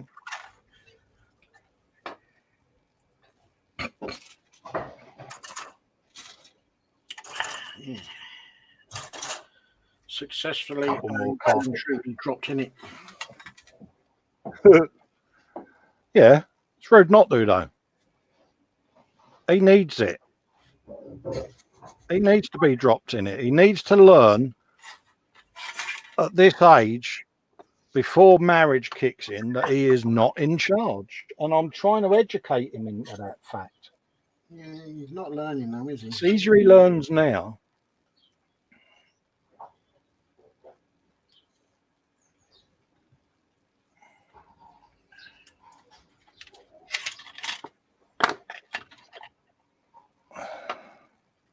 All of us blokes have been through it, mate. Our partners turn around and they put their foot down and we just sit there and go, yeah, all right then. Especially if models are involved, because if we are desperate to get a kit and we need the other half's approval, how much creeping in shoes? Can't remember now because I haven't had to do that for so long. It's going to be a massive amount. Sorry, mate? A small amount. Yeah. You do, don't we? We all do all it. my Like... secrets. You might be an earshot. Oh, yeah, absolutely, mate. Oh, yeah. I mean, we're not going to give away the secret ammunition we use to get the kits because, yeah, that'll prevent us getting any more. But we all do it, don't we? We're like, well, you know, you know. I usually go down the road of, here, you know that outfit you was thinking of getting? Oh, yeah. She goes, how much is the model kit? And I'm like, oh, fucking hell. Like, really? Busted. busted and you hadn't finished the first sentence. Yeah, pretty much.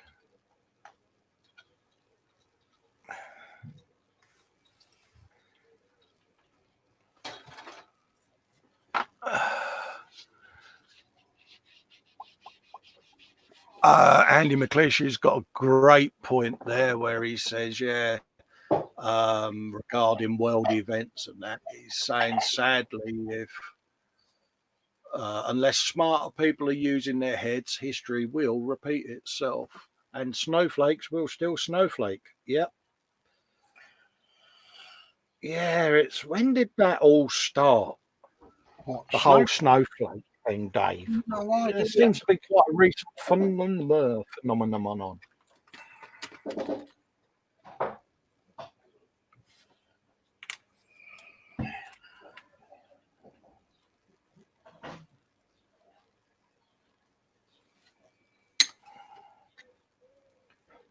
Oh yeah, that's got a bit of that in there, isn't it?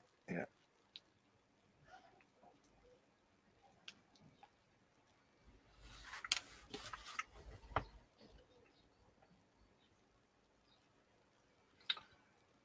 I want an A12. Well, that's a road, isn't it? Nat's what's Nat saying there, bless? That's how I know when Lewis is after a new kit. The more expensive the kit, the more creeping he does. Yeah, you're not alone, Lewis. No. See, I sit there and I'll walk in and the wife will walk in the room and I go, oh, fuck me. She goes, what's up with you? God, you know I've lost weight, love. God, you're looking really trim. And she looks down at me and she goes, right, you've now got an opportunity to fess up, tell me how much it is, and so that I can tell you can't have it because you're never nice to me, she goes. And I'm like, oh, don't say it like that. I'm always nice. And she's like, yeah. Oh, dear. We do try, don't we? We think at the time that we've been really good at it, but we're not. We are rubbish. But our little brains convince us, oh yeah, she'll believe every word of that. And we get it in our little heads that, yeah, they are that gullible. And then we feign surprise when they look at us over their glasses or whatever and go, really? Do you think I'm that dumb? What, dear? As if. It's all right the first Yeah, 15 or 20 times, isn't it? Oh, yeah. Yeah, I can remember I come out of a classic one a few years ago. I was like, she come in with a new outfit and I went, cool, Ben, it's like been at London Fashion Week surrounded by supermodels. Cool, you look good in that. And she went, you done a subscription for something, haven't you? And I went, yes, I have. It's the Rossi bike. Didn't even hold back. Yeah.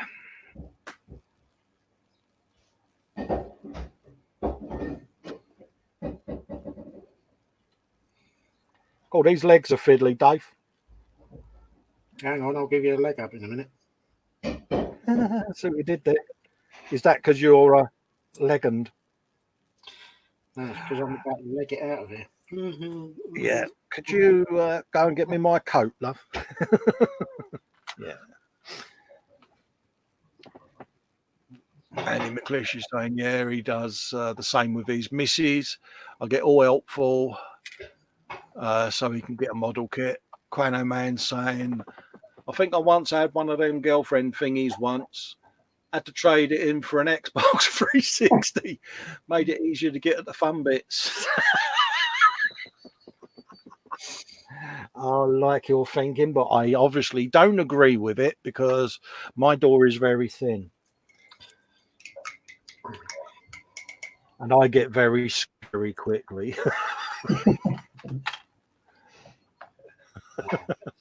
Yeah.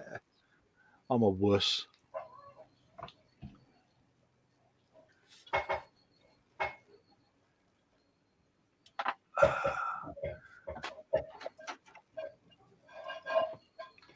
Garage is saying, yeah, name calling just leads to more name calling and degrades the debate to a level below us.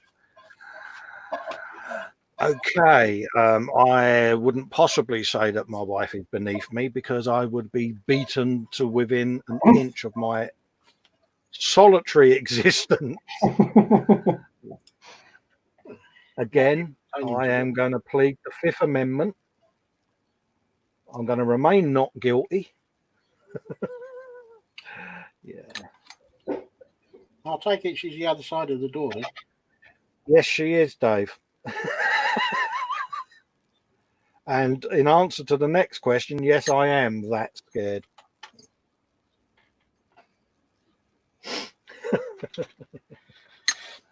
Yeah. Hey, mate. Yeah. I don't mind being a wimp.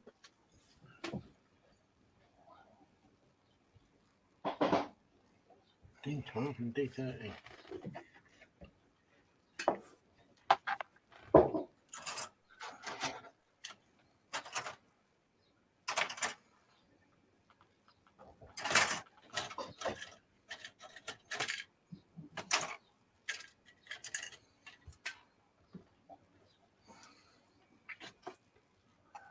Got a severe bit of leggage going on here, mate. I'm telling you, it's mint. Legs 11 here. Aye? Legs 11 here. Oh, good, man. Never use so many parts to make a pair of legs. Yeah, it does get a bit, you know.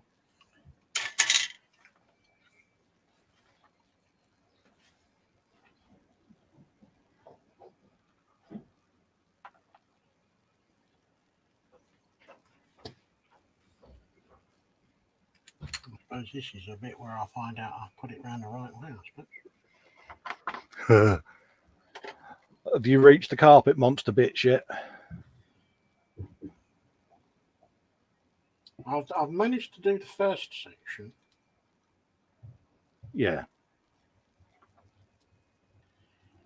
Without any feeding to the carpet monster. There are some very, very small bits, especially on the underneath of the base on this, on the chassis. And the other day it was the tiniest bit ever, but it was actually really important to the build because it was a support for another part, and it pinged off the nippers. And I looked for about half an hour, and I thought, oh, I'm giving up. I'll have to scratch build it. I'll have some tea. Looked across and thought, what's that floating on top of my tea? Yeah. I had the desk out, on my hands and knees with a torch, and it was always in my toilet. Yeah. I did it before with a bit, and it had stuck to a little dab of glue on the end of my nippers.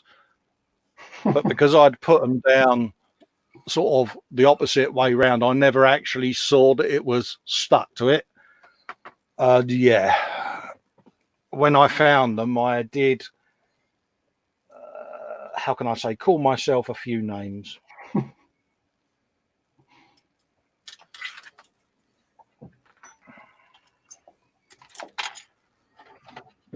Can be so frustrating though, isn't it? Because you're like, you see something ping off and you're like, yeah, I saw exactly where that went, and you put down whatever you was doing, and then when you look back to where you thought it had landed, there's nothing. Yeah. And you're like, okay, I'm sure it landed there. And you're hunting around. I found stuff stuck between my toes before. And there's so many where I've been looking for on this kit that they're just on the floor now because you can't. There's just so many, and it was the size of a sprue gate. So I'm trying to look through these little sprue gates, trying to find the bit I want. You think, no, that doesn't look like it. No, that doesn't look like it. 10,001 sprue gates later.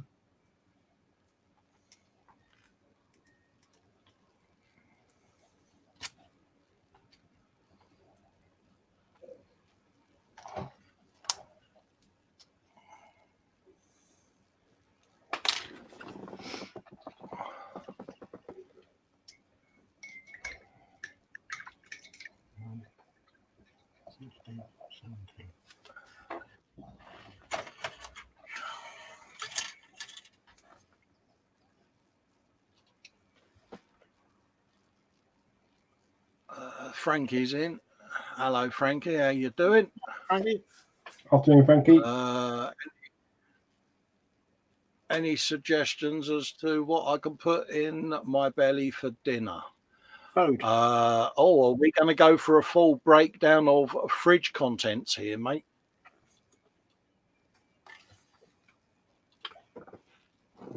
Okay, I want.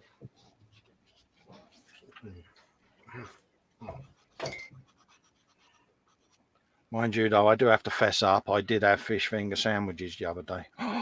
Nom, nom, nom, nom, nom. I had sausage and bacon rolls this morning. Yeah, you were saying sat on your doorstep, wouldn't it? So everyone else could have a waft of it. There is something very civil about sitting on your doorstep, having a couple of bacon and sausage rolls and a mug of tea. Yeah. It seems a very social way of starting the day. Yeah.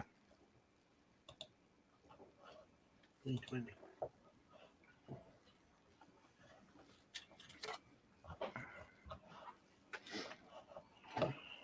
There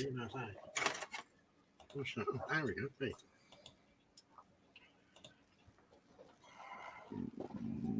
Oh dear, excuse me.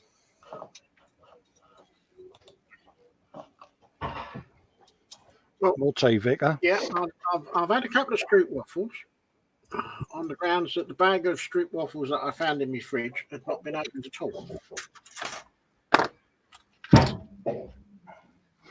I mean, obviously, I don't have a secret stash in the fridge under here because I wouldn't do that. But it only occurred to me the other day that there is, how can I say, unattacked sustenance still within. Really? Yeah. Oh, yeah.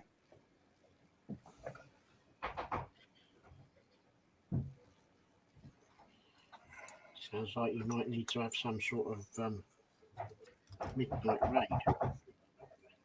Yeah.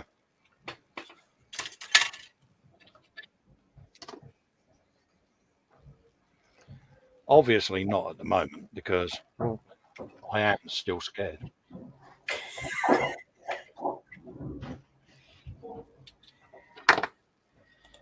And not only that, live on air as well, there would be video evidence of me breaching.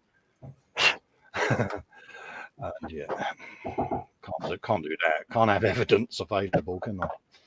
Oh.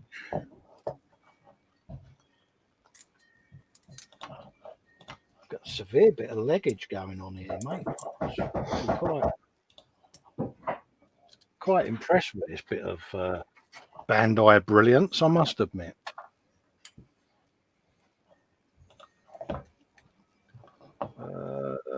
Okay, one of them. That's what we want.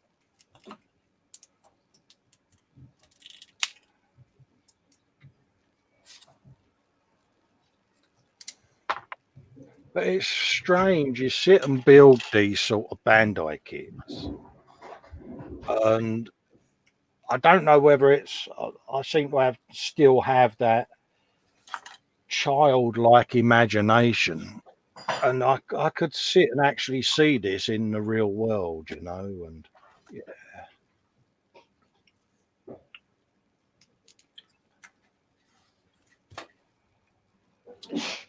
That's a fair bit of leggage. Oh, mate, it's mint, isn't it? Uh-oh.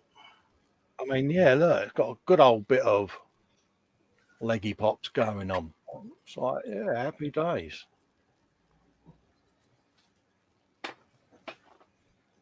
Certainly when it comes to doing all the detail and the weathering on it, Dave, it does give us, I think it gives some quite lovely options for a bit of real world detailing, doesn't it? B4 and B2.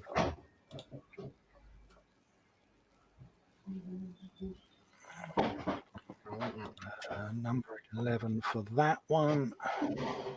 So yeah, I mean, I'm doing this obviously in flat black SWAT livery, but I can still get some dinks and scratches and panel weathering and edge highlighting and perhaps a few dings and stuff going on it, and I'm actually looking forward to it, Dave. To be honest, yeah.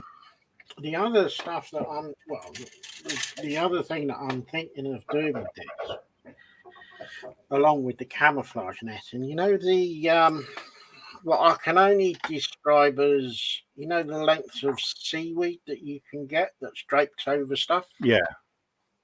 But it's not Yeah. seaweed, it's other stringy long vegetation. Yeah. I think that would look good on this as well.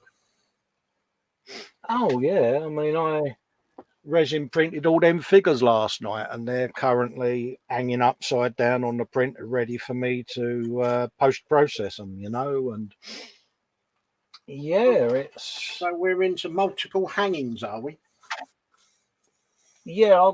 I printed off 10 figures, little 48 scale figures to go on and around this little dio that I'm doing for this Beastikins, and yeah, it's something different, isn't it?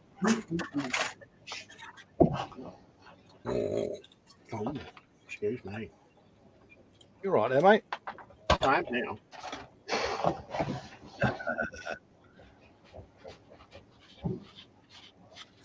Let's have a little looky look at the chat, see what's happening. Some more comments coming up there.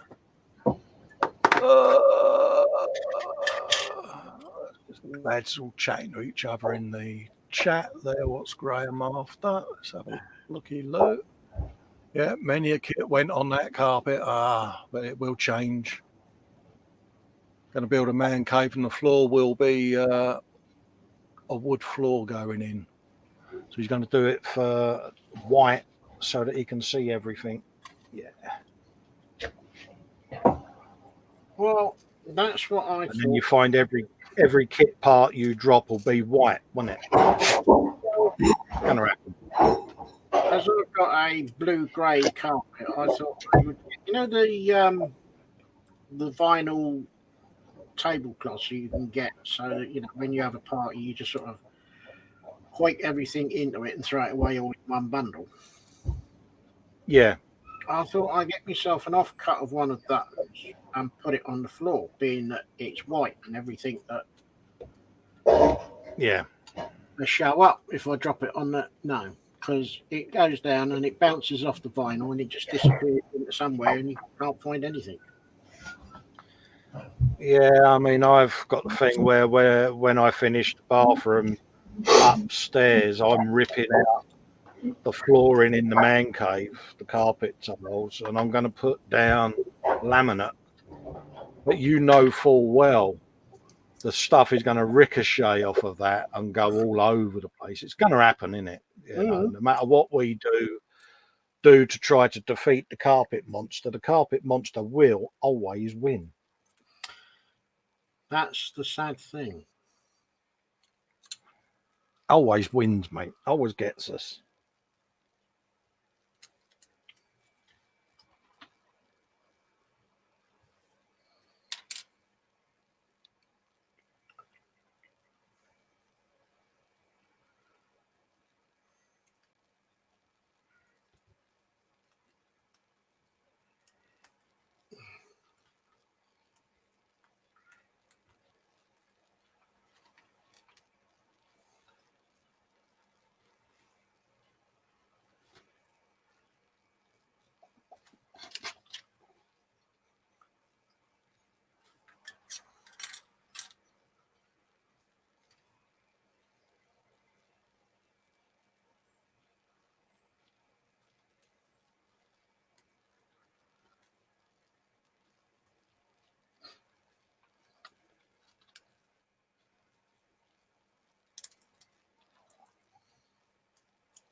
Do you know what? If you follow the instructions, it goes together so much better.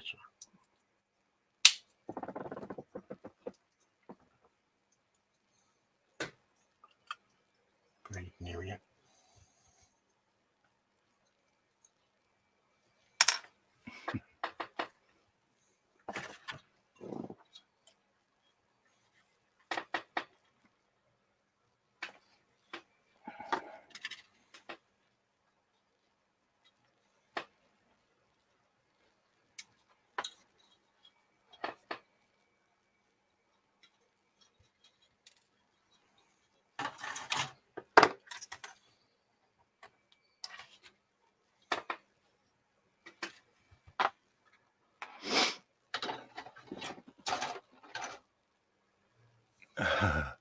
Nim saying at Festa's workshop, are you sure your carpet isn't a mimic? Sorry, I've been playing too much D&D of late. Bless.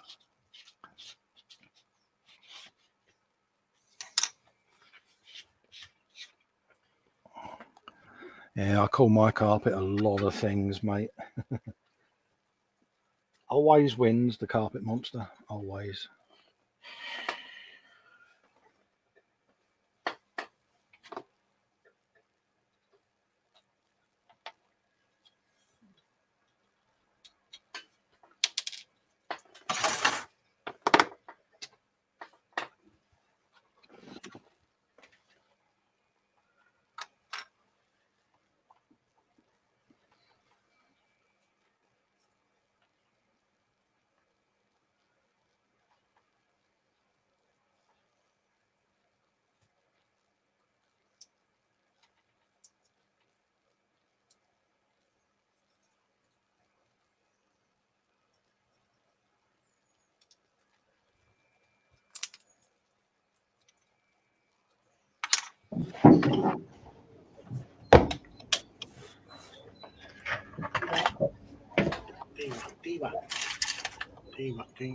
Aye.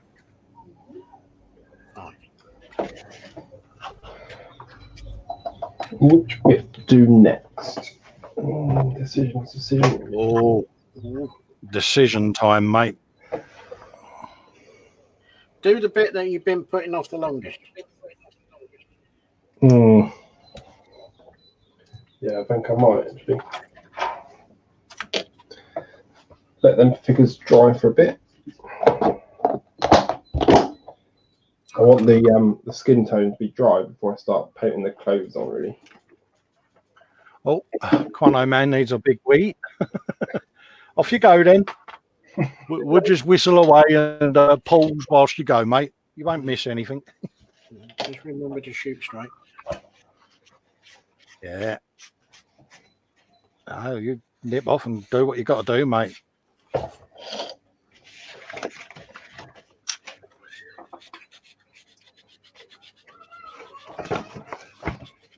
Yeah, I need a big fat wee, he says. Fox mode engaged. It's like, yeah. We just get up and go, mate. That's all we do, isn't it, Dave? It's like, yeah, back in a minute. Yeah.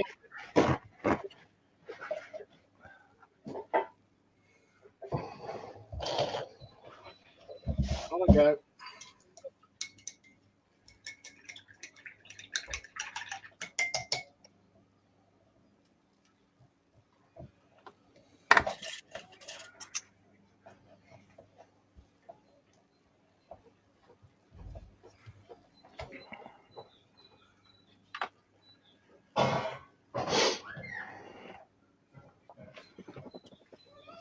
Oh, let's have a look at the Andy McClish is going, yeah, baseball hat. Yeah, it's definitely a baseball hat, mate.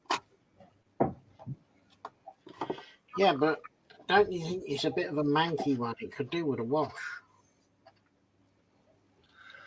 Jamie's asking me, have I got issue 3 of the Rossi bike, which came out last week, because I'm still waiting for mine? No, I haven't, mate. I only got part 2 a few days after you did, mate. But obviously bear in mind with the current working regulations and health and safety regs, a lot of these companies are having to filter down their staff because of you got social distance in the workplace as well. So they're going to need longer to send stuff out, mate. And if it's coming by Royal Mail, don't forget they may very well be behind, because I'm waiting for some stuff that I ordered on Friday, and I know it got posted on Monday. Yeah. I don't think I'm going to get that much before Saturday.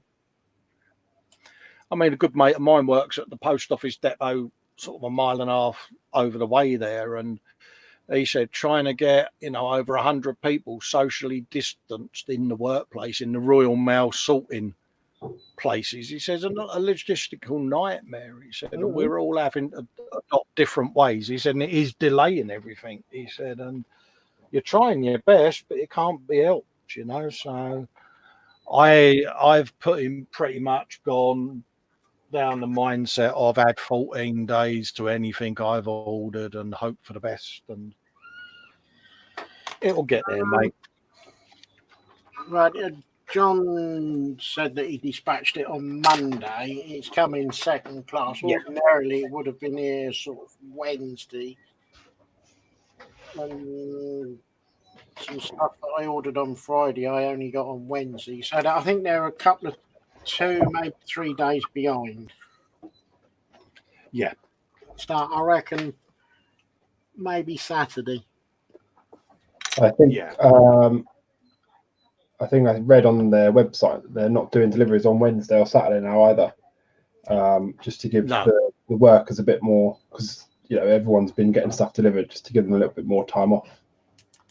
Oh, well, then that makes it about Tuesday then. Tuesday next week then. Yeah, well, I mean, me and you worked it out the other day, didn't we, about the alternate days they're doing? Yeah. Because we're about 24 miles apart, aren't we, us two? And you get your mail one day, I get mine the next, and we're on alternate days, aren't we? And I think a lot of the courier companies are doing the same. I mean, we've gone. I had a couple of bits this morning that wasn't worth getting. But yeah, I mean, we've got DPD depots, Security Corps, DHL, whatever you want to call them, and they're all the same. They're all having to work to them rigs. It's in the postal system, so eventually at some point it will come out of the postal system. Yeah. As they say, what goes in must eventually come out at some point. I mean, you think about it, Dave, it's got to be a logistical nightmare. Because, say, for instance, you're at the Parcel Force depot. I mean, I've worked in a sorting office before. And, the van turns up. You can't get too close to the driver because he's been out and about. So he's got to unload his gear. You've then got to move everyone out the way. And then, one person can go into that area, and it must be an absolute nightmare for them. It's got to be a ball ache, isn't it? Come on. And, of course, we're all sat at home, and what's the first thing we're going to do? I'll order that. Why ain't it here yet? Yeah. And, so I've gone down that mindset of it gets here when it gets here, I'm afraid. And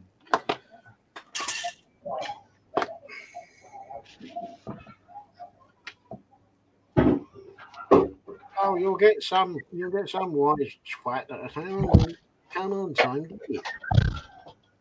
Yeah.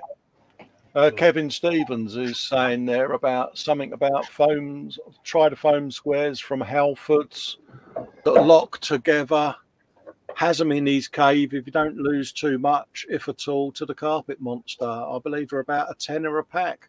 That's a good shout, mate. What's that? What do you mean? Put them down on the floor as a mat, you mean, under your chair? Or Kevin in the chat, Kevin Stevens has said about excuse me, it goes back to the conversation we was having about dropping stuff, and he's on about the lockable foam squares that you can get. I have to look out for them. Oh dear.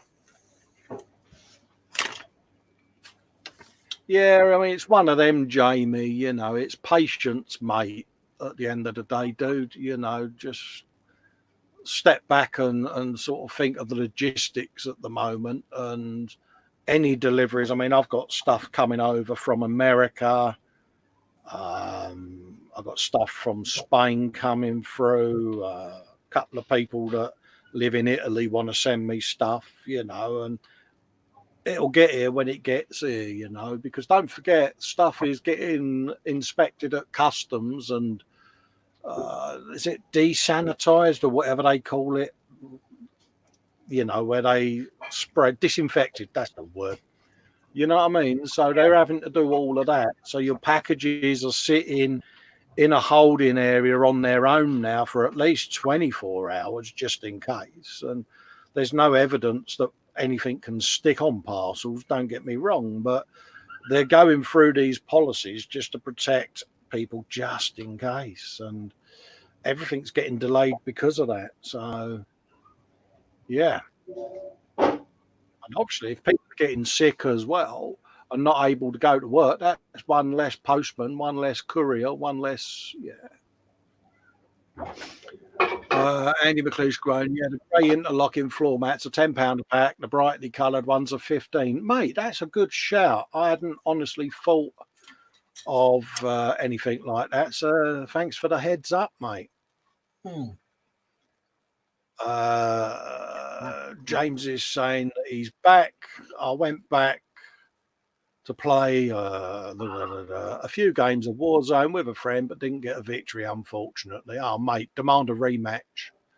Either that or he's got to provide sustenance at the man cave for you to drown your sorrows in, mate. I want a steward's inquiry. Yeah, and Kevin's giving us some dimensions there, Dave. There's 6 of these in a pack, and each tile is 50 by 50 centimetres square.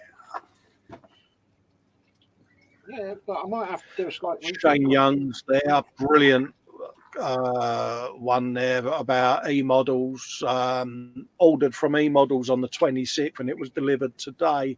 Yeah, I mean, James and the lads up there, they're going in one at a time basically and doing a bit of pick pack dispatch because it is a compact little building up there, and with all of them in there, they're going to struggle to keep the distance. So just bear that in mind that, yes, they'll be able to process your orders. And what they're doing now is, rather than you bombard them with emails asking them where the stuff is, they will send you an email to notify you when they're dispatching the item. Yeah, I ordered then obviously once I ordered my Chernobyl from eModels, and they said straight away there'd be a delay of a few days, and then they emailed me when it was dispatched. But they're saying now that it'd be up to 3 to 4 weeks. But they're saying that absolutely, because so, when you order it, not to expect it.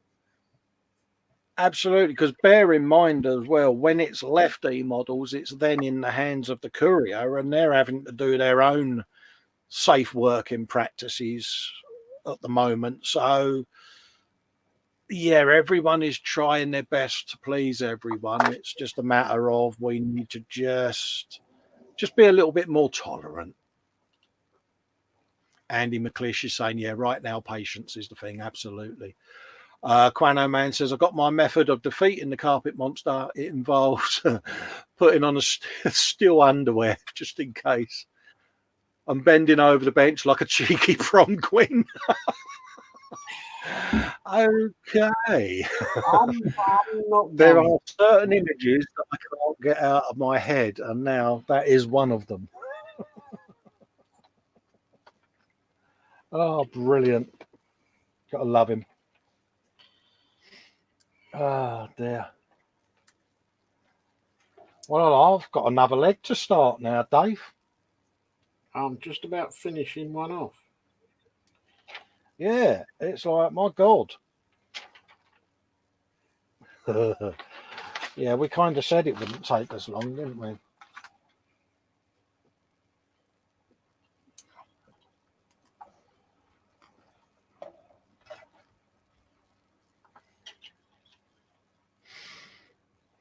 Yeah, Andy McLeish's gone, oh my God, my brain, where's the wire brush and Dettol?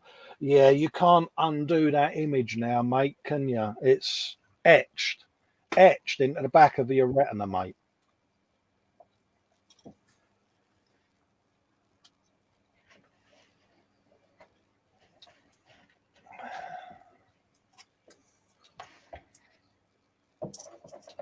Yeah, you like us, Quano, you're a man of a certain age, so now instead of having a real six-pack, we have to spray one on with our airbrushes.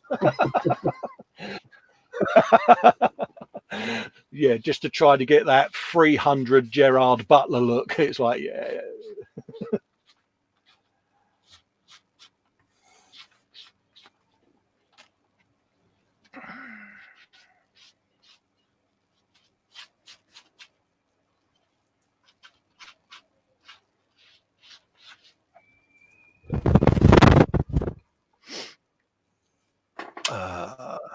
Oh yeah, Speedy saying it's common sense, right enough, Cole. Some drongo in a 3D print group said he had called Amazon to ask them to put PLA on the essential list because of all the people printing face guards. Oh, really? Yeah, a lot of the people that have been 3D printing the face guards. There was a thing on Thingiverse where we could all get together and 3D print stuff and that, but I think now it's moving over to molding and CNC because it's quicker. But quite a few people have been 3D printing the little brackets for masks and clear films to be gripped in that you would wear over your face. So it's nice that communities like that have come together and gone, is there anything we can do that would help you guys out? And props to everyone for that. I think it's nice.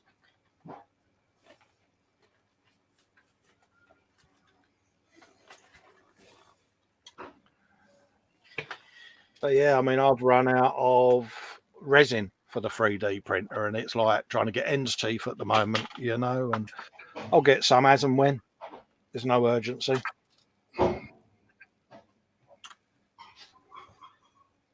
I'll just sit and sob because I can't do any printing. Is that a wibble? That was a good wibble, that. Yeah, yeah, I'll give you that one. Yeah. But no, you know, all joking aside, it's a case of priorities, isn't it? You know, we can't expect everything to be available at the moment. It's not going to be. So it's patience is a virtue at the end of the day, isn't it, mate?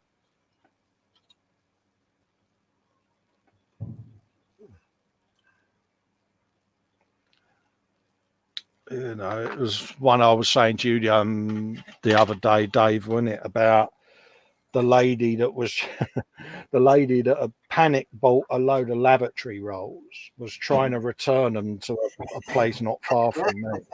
Yeah, I remember you said And I can't name the store because but basically, cut a long story short, this customer had bought or panic bought a load of lavatory rolls and had turned up with her husband or whatever he was, and their 2 trolleys full of toilet roll, and was stood at the returns counter trying to get them refunded. And the manager of said place was basically overheard quite pointedly saying, well, you panic bought and didn't consider other people. We're unable to offer the refund, blah, blah, blah. But if your conscience is pricking you that much, you could stand outside the front of the store and donate them kindly to any pensioners that are coming in. I thought that was quality. I'll tell you, I'd love to have been there just to see their faces when he said that, because it must have been a rock. I would love to buy that guy a beer. Oh, definitely. I think it is absolute mint what he done there, mate. So yeah, props to him. Like I say, I can't say because No. But yeah. It was like, yeah, good for you, mate. Apparently, some clapping was heard. But yeah.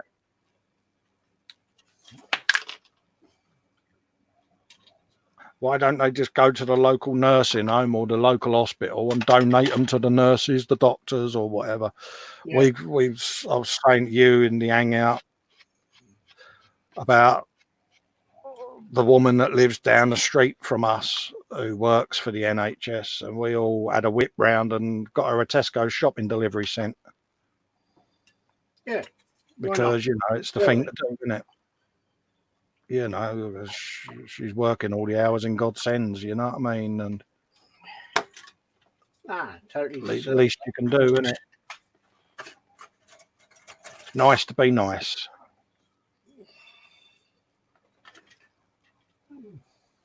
Yeah, Andy McClish is saying, yeah, local food bank, any places like that. Yeah, you know, it's...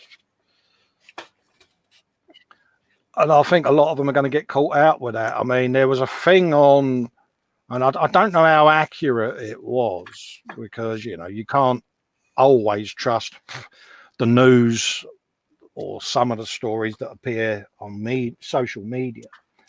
But they was on about the amount of food waste that is increasing because of people that panic bought. I don't know how accurate that is, but apparently it's quite a lot. So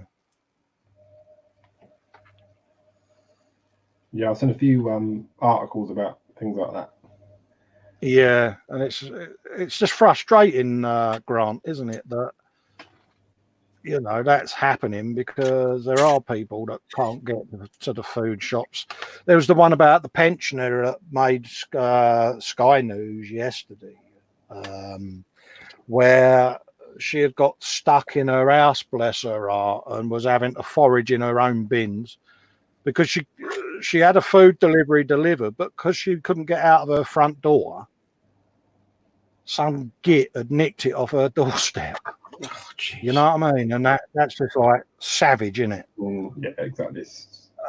Yeah, the local Rozzers had gone round and rescued her because she was, you know, family members could hear her in there, but she couldn't get to the door. Something had happened to the mechanism on her door, basically, and she was locked in. Props to the coppers that answered the call. They got her some shopping, and I thought that was lovely of them, you know. And so there are good people out there. Unfortunately, yeah, as for they're tainted by the idiots. Yeah, there's some drongo out there that thought it was nice to nick her shopping off her doorstep. That's the only downer about it. But hopefully, how can we say? Hopefully he gets found out who he is and local justice gets brought into the equation. That's all I'll say. That would be nice, wouldn't it? I'm sure some karma of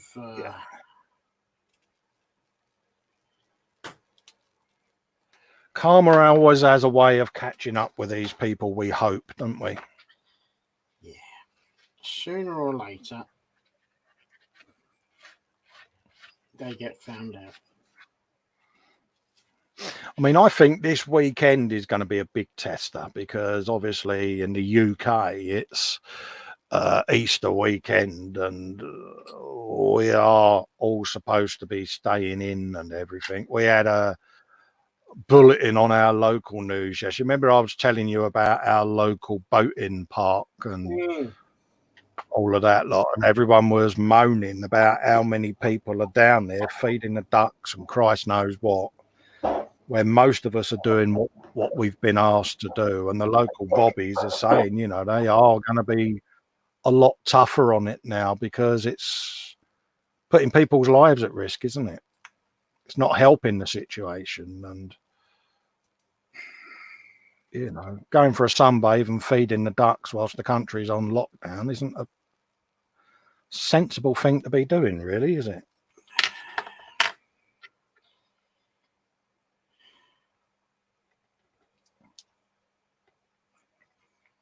The only trouble is they get it in the rest. Oh, I'm not going to do what I'm told. Yeah, it doesn't apply to me. Oh, okay. Yeah, really? Yeah. 19. It is surreal, though, isn't it? I mean, I don't know about you guys, but I mean, I've watched Hollywood movies, with Dustin Hoffman in that have got this type of thing going on, and you sit there and go, "Oh, that would never happen." Yeah, never say never.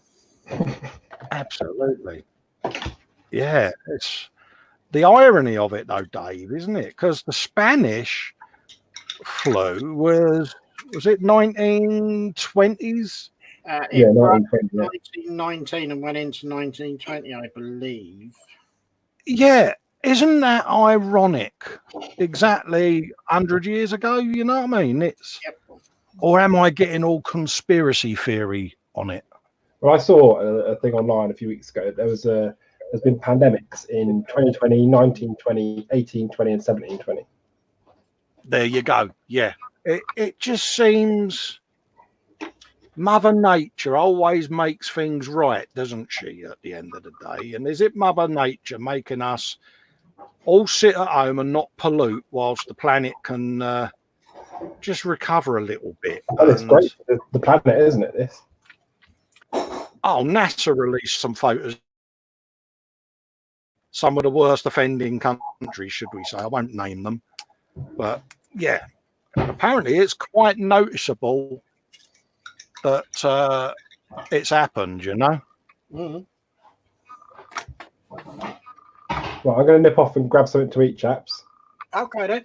Yeah, no worries. Thanks for popping in, mate. I mean, we're going to be on probably about another half hour, and then we'll call it because we'll have some bits and bobs to do anyway. So, and I think there's other shows coming on as well. So, yeah, thank you for letting me come in.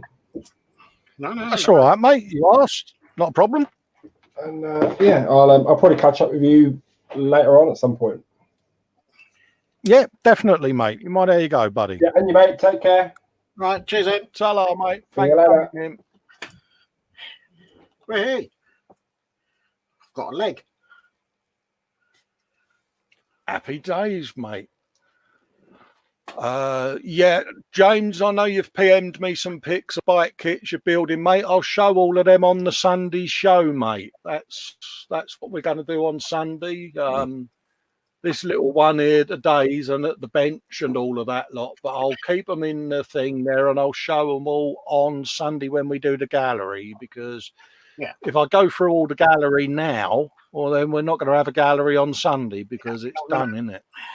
There'll be nothing to show on Sunday. So, but I've seen them and I love them to bits, and they'll be added. Hopefully, if you can add them to the Facebook album as well, that'll be great. If not, I'll do it myself later on when I'm off air from this show, mate.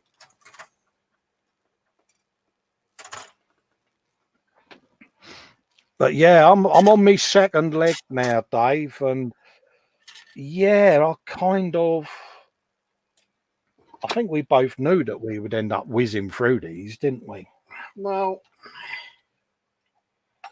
I did think it was going to be a bit of a shake and bake. Yeah, but aren't they detailed? I've got nothing to complain about. It's, to be quite honest, because this is Dave's first Bandai kit, by the way, folks. So Dave is new to the world of this, aren't you, mate? Yeah, I'm just, you hear about snap together kits and you think, ooh. You instantly have that dread. I don't know where I'll get it from, but I instantly think, yeah, okay, loose fitting bits that are going to fall off within 20 seconds of you putting them on. Mm. But I have got to say, I am super impressed. Because mate, they're beautifully made. The fit tolerance on this kit is something to behold. Japanese ingenuity, Dave, isn't it? Fit and finish is their thing, isn't it? It's people go, oh yeah, but honestly, the detail and quality of the parts, the way they fit together, the way they move, and is the best detail I've seen. I mean, I did my cat for E-models, and I did one of my own ages ago, which was the old MPC Ertl kit. Mm. And although it was 1/100th scale and the E-models one was 1/44, so there was a scale or a size difference or reduction in the Bandai one, the detail, mate, is chalk and cheese. You know, it was, yeah. And that's when I thought, I get it now. Oh, well, you know, I get it, and I understand why people like them so much. Yeah. So I'm doing a refresh on my tablet because it's decided to lose its network connection. Yeah, mine did just now, mate. Right, I had to do a refresh on the chat. It's like, oh, thank you very much. Yeah, I was sitting here and I couldn't see none of the chat. It had disappeared, and I was like, "Oh, what's going on there?" And I just had to, yeah, do a refresh on it. I don't know whether it's are you on Android? Yeah. Yeah, I don't know whether there's a time limit. I'm on Windows 8. But And how are you? Yeah, I've got internet access, and it says you can't find the internet. Oh, right. Yeah. I've got mine back live now. I can see us two reprobates quite happily. See, that's why when you said to me earlier, "Oh no, we're not broadcasting," I was like, "Nice try." Yeah, you busted, mate.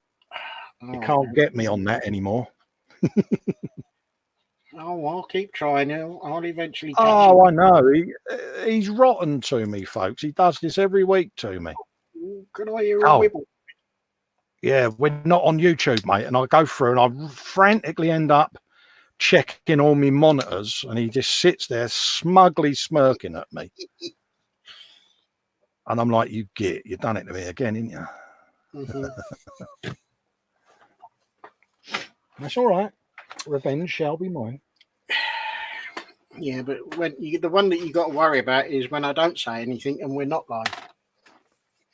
Oh yeah, but that happened, didn't it, the other week, wasn't it? When I was reading out all the chat, and I'm like, no one's responding, Dave.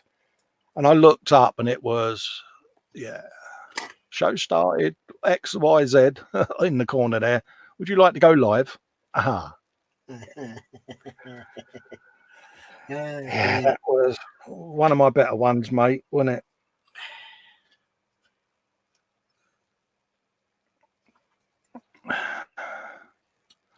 But no, it's been a nice little relaxing afternoon. I mean, I hope people haven't minded us keeping them company this afternoon. You know, it's again massively appreciated that you all pop in and keep us company, because we was talking off air about this, weren't we, Dave, the other day about the Sunday show, how much, you know, it's nice that the viewers come in and they talk to us and we can highlight your work, and, you know, how the show is about the viewers. It's not just us two, you know, we gloss over what we've been doing, because our buzz and reason for doing the show is to give you guys an opportunity of showing your wares on a live stream, and people can see your work and your channels. And if you're a member of any Facebook groups, by the way, or you've got groups of your own like I have, you know, feel free to put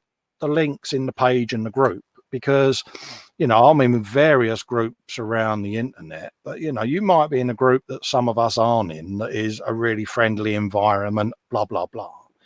And we'll do a little, this is, I don't know, for instance, the Model Makers Boom Up. This is a group of blokes that do this. This is the Festa group. This is the model making co-op, or making models. And we'll show people the Facebook pages and the Facebook groups of other people in the community, so that you can all see what is out there. Because it's all about choice at the end of the day, isn't it?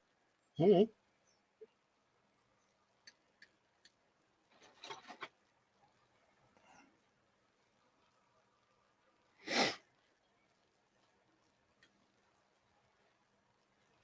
Right, I think I'm back up and running now. Andy says, yeah, because it helps me unwind and have a chuckle, especially when Colin says Burke. Yeah, I forget myself, mate. I must admit. I obviously can't say what it means because I'll get in trouble, but it's rhyming slang basically for those that don't know. And I'll sit there and I'm forever cutting myself or dropping stuff. I go, Burke. And of course, I forget when I'm live on air, I'm saying it. And of course, if people know what it means, they might get offended at me. But I say it in a way that is not saying the actual word. So You're good. I think I handled that in a very politically correct way, Dave, didn't I? You've been going to that political correctness school again. Oh, mate, the amount of times I've edited myself on videos, I'm like, I mustn't say that. But then I'm like, but I'm not swearing. It's what makes me me, isn't it? At the end of the day, I feel that for a long time was apprehensive of doing videos solely because of my accent, and how people would interpret you and all of that. And I am who I am. I don't ever set out to offend anyone. And if I do, please tell me. I'll understand. I'm a grown man. And if I offend anyone in any way, I wholeheartedly apologize for doing so. It's one of those. But hopefully I've never come across in that manner.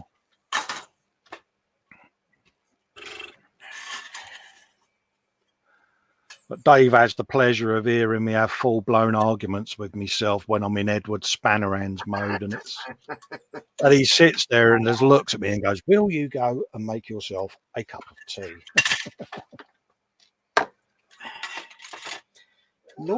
It's normally preceded by a little bit of crashing and banging, and I think, oh, here we go. Yeah, Edward's out. I'll go, I didn't want that anyway. It can stay there. Look at it on the floor laughing at me, and Dave's like, Edward out. Oh, yeah, I go. I go, look at it, Dave. It's on the floor, the bit laughing at me because I can't get down to pick it up. And it's at that point I just turn around and say, have you got a mug emergency going? Because it sounds like you need one. Yeah. I'll probably drop that as well, Dave. The proper wibble. Oh, yeah, proper man strops, isn't he? I'm not any different. Oh, that strop you through the other week was quality, wasn't it? Which one was that? Was that when I was proper? Yeah, proper wibble, wasn't it, mate? That was an Oscar valued strop. Oh yeah, I mean, obviously, I'm not going to say too much about what was involved because we can't talk about the work at the end of the day. But I took it out of my toolbox because at that point I just had my tools in the bottle. Yeah. And we had a bit of a rush job on to get some stuff out of the way for something to happen. And I couldn't do what I wanted to do because some nerk had nicked my wire snips.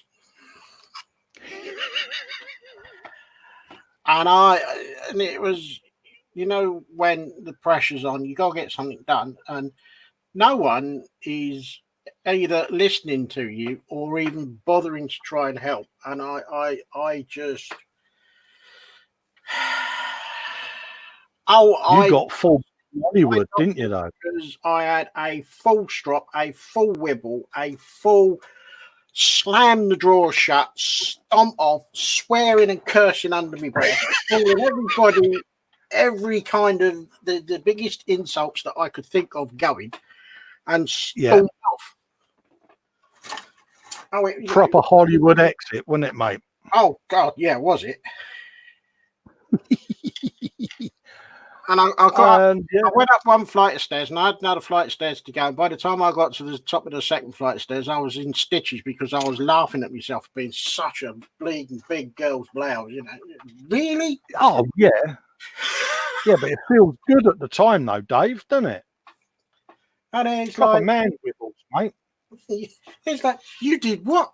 He's like, Yeah, like good man. Oh yeah. yeah, when I told you, you was nearly on the floor crying. Oh mate, yeah, I can remember a classic one ages ago. Back before my illness got this bad, I threw my teddy bears out. I was working, I think I was doing the gearbox on my car. And it's when things started to become apparent that something was wrong, you know what I mean? Mm-hmm.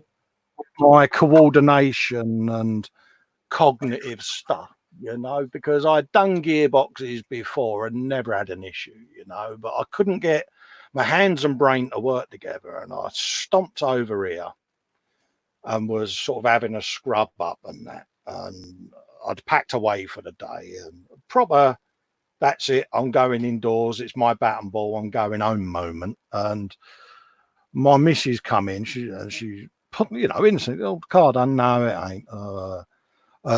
Proceeded to ask me about it, and I started getting agitated. Like, and she said, "Go out and calm down, mate. You know, life's too short." And off I stomped, still muttering to myself.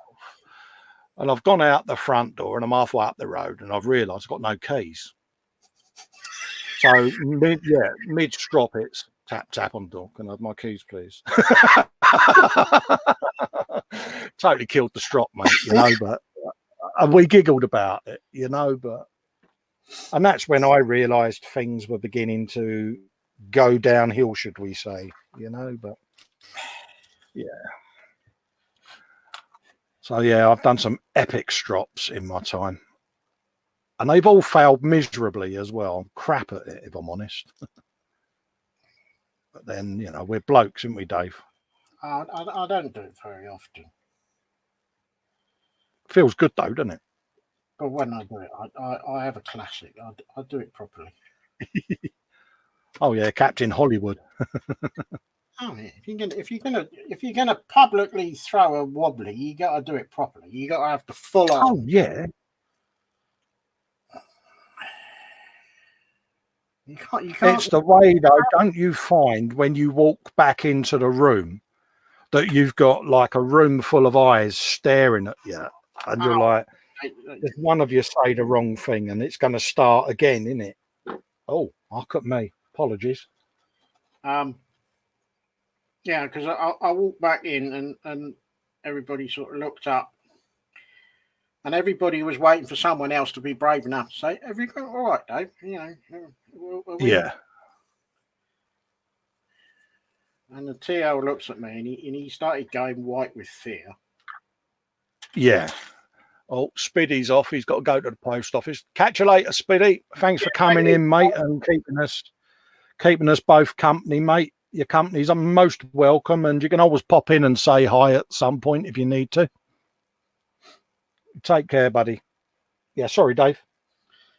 And he just looks at me and he swallowed hard, and he said, "Yeah, we feeling all right now?" I said, "Yeah, I'm perfectly fine now." He said, "Okay. Anything else that you would like to tell me?" I said, "In what respect?" He said, "Well, yeah." You've accused someone of taking something of yours." And I said, "Yeah, and it still stands because I can't find the bloody things." Yeah.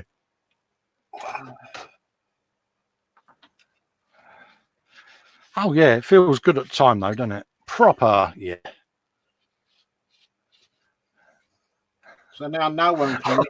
I can remember once I threw a strop. I was restoring the wife's Mini, and I was trying to get something off with the windy gun and the socket kept slipping. So I've pulled the socket end off the windy gun and launched it across the workshop because it was useless. You know what I mean? And it was the socket's fault, not mine. And it ricocheted off 2 walls and went straight through the windscreen of the motor. So I'm like, oh. So yeah, my lesson was learnt. Andy McClish is going, where's the Death Race Part 6? It's sat on a hard drive on that computer, mate. I released them on my Patreon channel, and then normally a fortnight after they're uploaded on there, they then go live on the YouTubes. I put 2 up last week, if you remember rightly, on my channel, parts 4 and 5. Yep. So part 6 will probably go up this weekend, mate. Apologies for that, but I kind of uploaded 2 at once because at the time I was feeling a little poorly and we didn't know whether or not current events had got to myself. So I kind of got ahead of myself and uploaded stuff just in case. Yeah, and if you need any further apologies, mate. If he needs any further clarification, part 6 is normally between part 5 and part 7. Yeah, some people don't do part 6s, but yeah. Oh, what are they? Is it sort of wear these rotten baseball caps? That's the very ones, mate. Yeah. Yeah. It's funny that, isn't it? Yeah, cause I wanted to say something because I popped into a certain show on a Monday evening. Yes. And I sort of looked at everybody, and I looked at Fox and thought, who's the tramp in the room? A bleeding cap like that on his head. He was getting absolutely hammered by Andy, I do believe, on the baseball cap. So, yeah, it's... I thought, should I say something? And I thought, well, no, because I mercilessly had a go at him about it on when we was doing one of the shows. Yeah. So I thought, no, I'll be kind. I'll leave him alone. But yeah, he did. It was the total look of disdain that he gave me when I said, oh, you got your baseball cap on tonight. And he looked at me and he went, it is not a baseball cap. And I got the look. And I'm like, oh, okay, all right. He would have been all right had he have left it at that. But he then proceeded to go into this lengthy explanation as to why it's not a baseball cap. And I'm like, this has really bothered you now. You've just given me ammunition. So I'm like, please don't mention the baseball cap, because I was on the naughty step for it. And that was it. Chat just came alive. And yeah. I popped in and there was this discussion going on about who was in focus and who was out of focus. And I thought, well, someone needs to sort that out. And I looked at this manky, rotten old baseball cap on his head, and I thought, you scuzzy so-and-so, you could have washed it before you went on. Oh, yeah. I mean, when I first saw it, the thing that entered my mind was, bloody hell, it's Fidel Fox, you know, Castro. You know, and I'm like... Yeah, I was going to say, all it needs is hammer and sickle on the front of it, isn't it? Yeah, it's like, all right there, comrade, you know what I mean? And I just giggled to myself, and I'm like, yeah. And I was like, I just felt this urge to do something on Photoshop, because I did the Fox Ross one that I put on the boomer. Do you remember, with the big afro and I stuck a Gundam in the middle of a Bob Ross painting, didn't I? And I had the full Fox Ross writing and everything. And part of me wanted to do a Fidel Fox one, you know, but I thought, would people be offended and think that I was having leanings to that type of political ideal? And I just thought, no, I better not. Because some snowflake would be offended. You know they would. Yeah. But, yeah, so I was going to wind him up on it even further, but... Well, I think the majority of snowflakes lately just don't have any kind of sense of humour whatsoever. No, I mean, it's like anything. We all, I mean, the beauty of being us, humanity, is we all have our own right or opinion to express.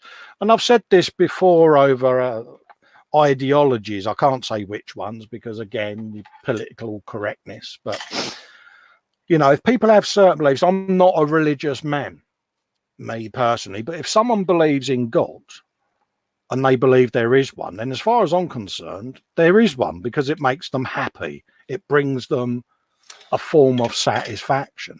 Yeah. The only time I get the ump is when they try to force the opinion on myself because they're not respecting my choice, are they?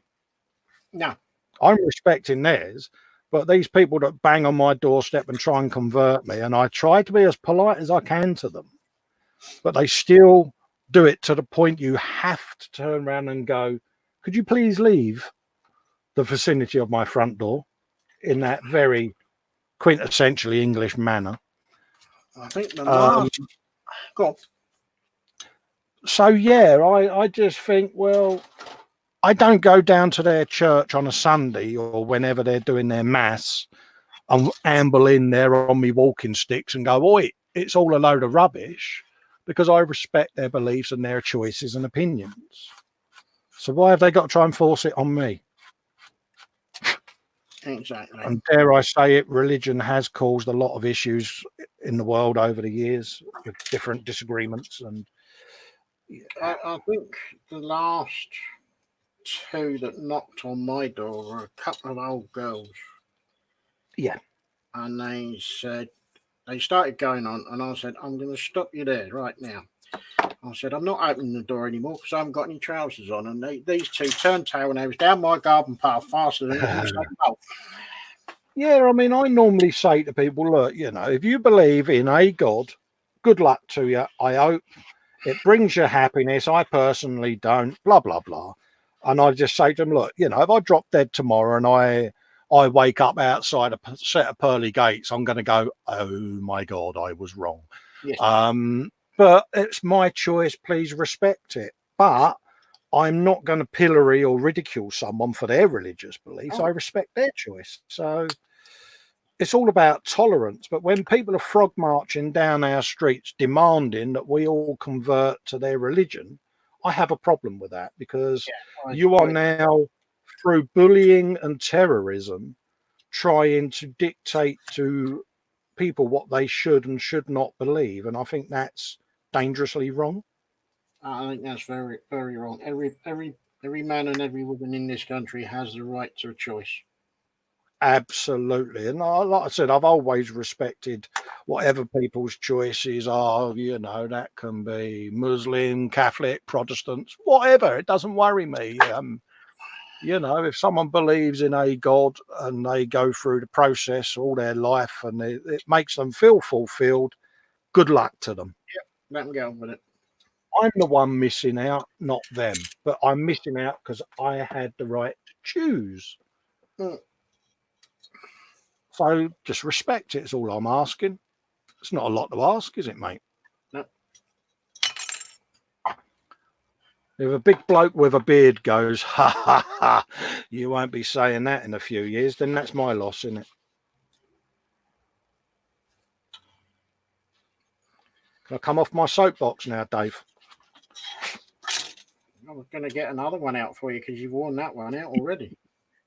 No, it disappoints me that people feel intimidated by this sort of stuff. And I tend to find that if using the R word constantly get people's backs up. I tend, now don't take this the wrong way, I tend to go with the alternative F word, and the alternative F word is being faith. Yes. If you have a chosen faith, then you get on with it. You do what you do. Absolutely. And yeah. Couldn't agree more, mate. I've got another leg done, Dave. Halfway through.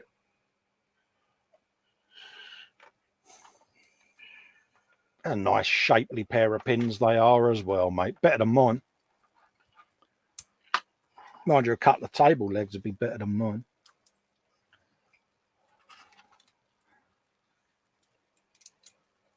I can't believe this, that I've virtually built a kit without using hardly any glue.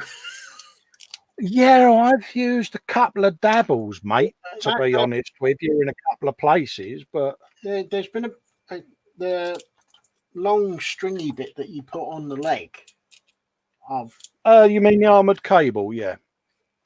the long stringy. Yeah, I glued them, and you know the little round carpet monster friends that go on the hinged parts of the leg. Oh, what, on the nipples? Yeah, that's the one. Yeah, yeah, the little circles. The Edward.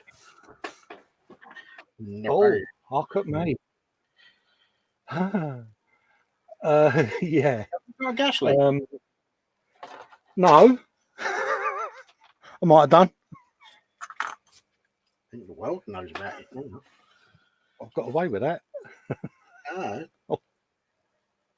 I am a man of a... I am a man of a certain age. Yeah. Every time you can a certain area of your body, it sort of transpires to something else. I'm like a set of bagpipe bellows, mate. If I get manoeuvred in certain positions, yeah. I'm like Spider Pig out The Simpsons, mate. Give my belly a push and I'll make a tweaking noise. And then go into Muttley mode. You had to be there. Dear, dear, I'm not going to put. Do I put the geezers in yet? Well, I'm going to paint them anyway. So all of this is going to end up coming back apart, isn't it? So is it worth leaving them on there? Do I paint them on the sprues? Shock horror. Nah. There's an insight to an argument. Do you paint on the sprue or do you remove the sprue and then paint? That was the first time I got shocked by how the community's changed from what I remember, because obviously I was out the hobby for a few years raising me sons and lost that, affinity with the local modelling club, because that's what it used to be before the internet. And suddenly the internet's come along and there's groups and YouTube channels, and it was a whole new world to me. And I was I was painting something on the sprue, and the bombard of insults that were rained down on me, I was shocked. I'm like, well, what's the problem? Oh, mate, it was like I had, So, that's a good debate, isn't it, Dave? Do you or do you not paint on the sprue?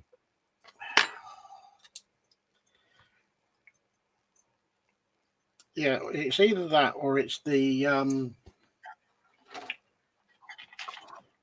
Dunkelgelb argument.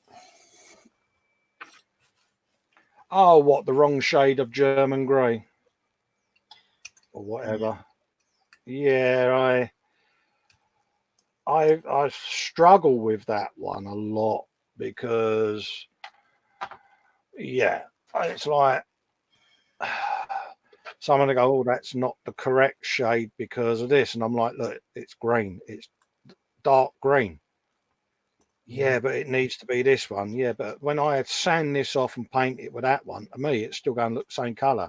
Yeah, but the label on the bottle says it's the right colour. Well, it could be any green in there. I could put a label on a bottle of tomato sauce saying Mr. Robbie, RLM, blah, blah, blah. But it's still tomato sauce in it, isn't it? And got into this Hufflepuff argument that, and I was like, okay.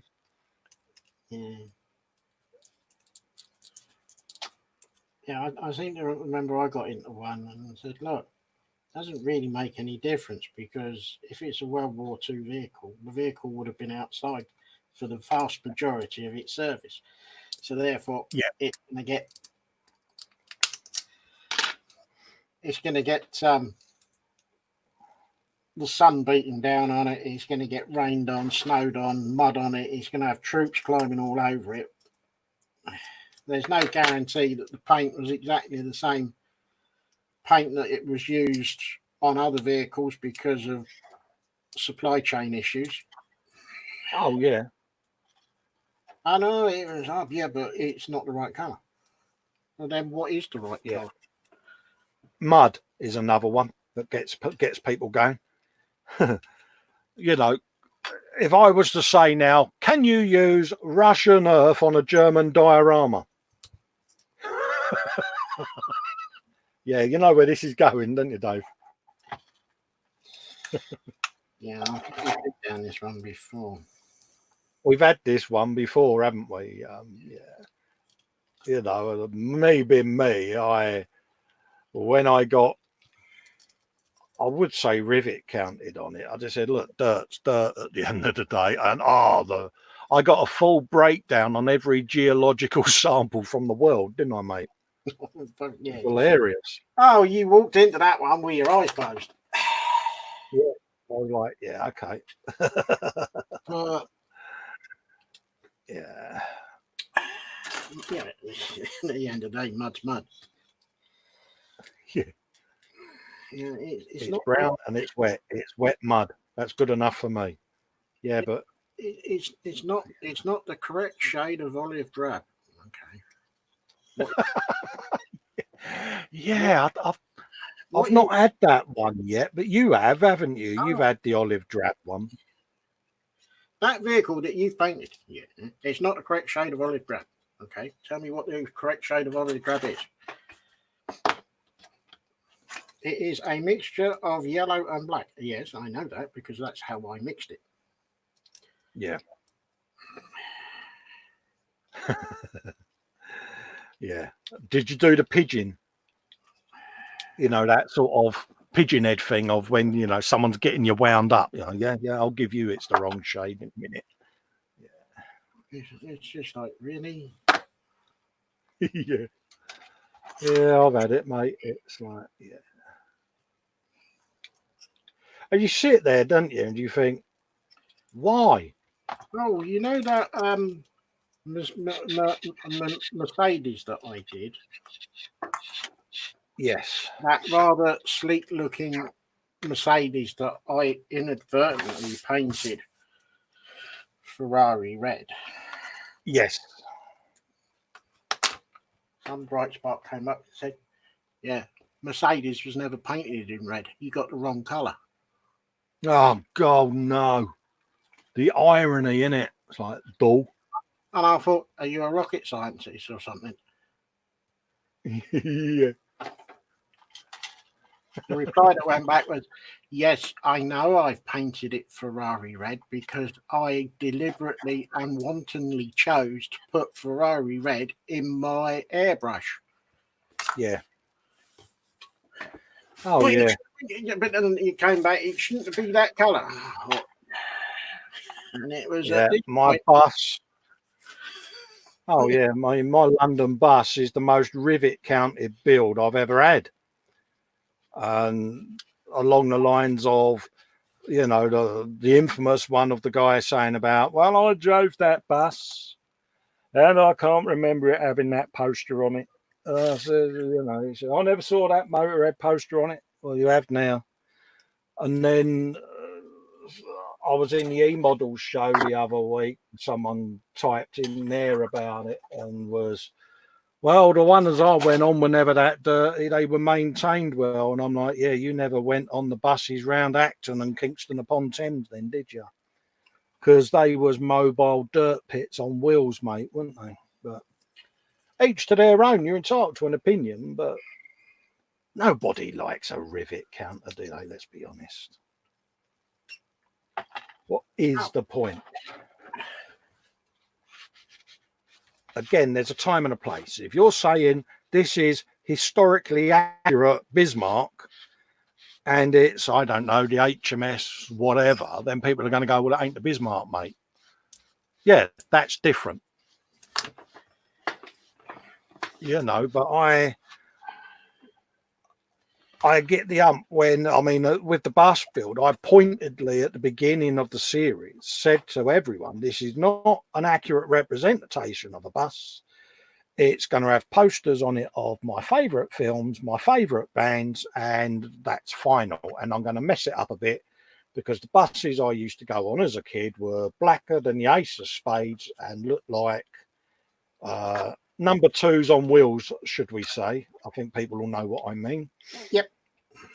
And that's how I remember them. And honestly, whenever I hold it up or put a picture up, it gets pilloried. And I'm like, it's a plastic bus. It's on a wet day. It's got wind, rain, road dirt and everything on it. And get the irony.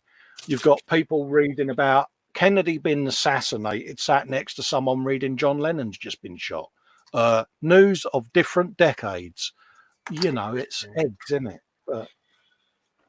And it dogs me to the point where you think, what satisfaction are people getting out of that?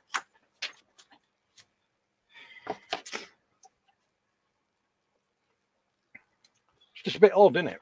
Yeah. Has any of you guys in the chat been victims of rivet counters? Andy McClish even is saying, yeah, Rolex.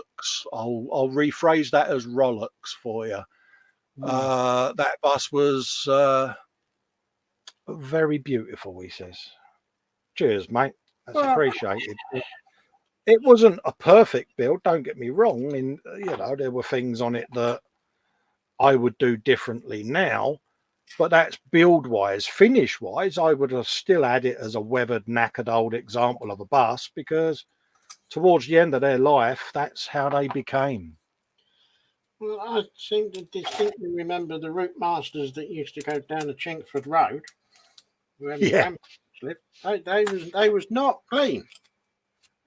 I mean, you knew when the buses round Tooting Broadway and places like that were coming to your stop because you could see the big plume of black smoke coming towards you, you know, and it was that age-old thing, yeah, don't touch the sides of the bus because you'll have hands and they'll look like you're wearing a pair of gloves because it's caked in road dirt and that, you know, and it's because it had been driving through puddles of God knows what on a busy day. So, yeah.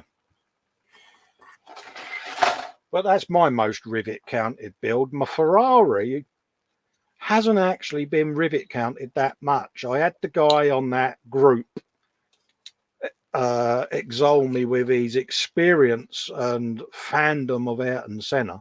I know it is. And the McLaren, yeah, and the McLaren MP4, and what a wonderful car it was, and how well I had built it. And I'm like, look at the louvers at the front.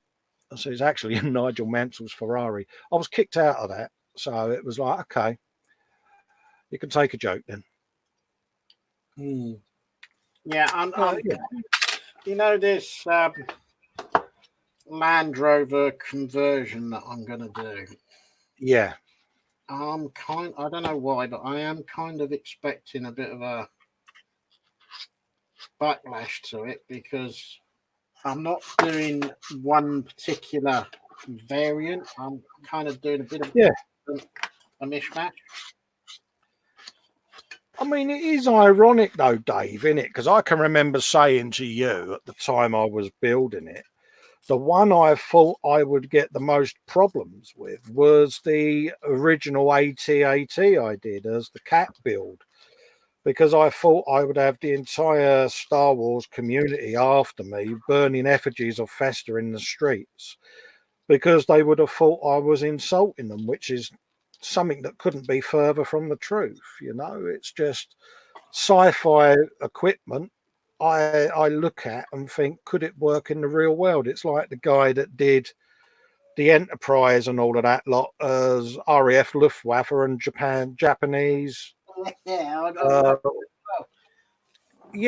and credit to the bloke. It was a beautifully built model kit, you know, and I like that kind of experimenting, you know, so. But yeah, I do get rivet counted quite often. Yeah, I don't know why, but I'm kind of expecting it for the Land Rover. I don't know why. Yeah. Hopefully you don't, mate. But Oh, if I do, I do. I'm just it's pleading just ignorant. bizarre, though, isn't it, mate? You know, it's an artistic version of a vehicle that was used at one point in history. Yeah.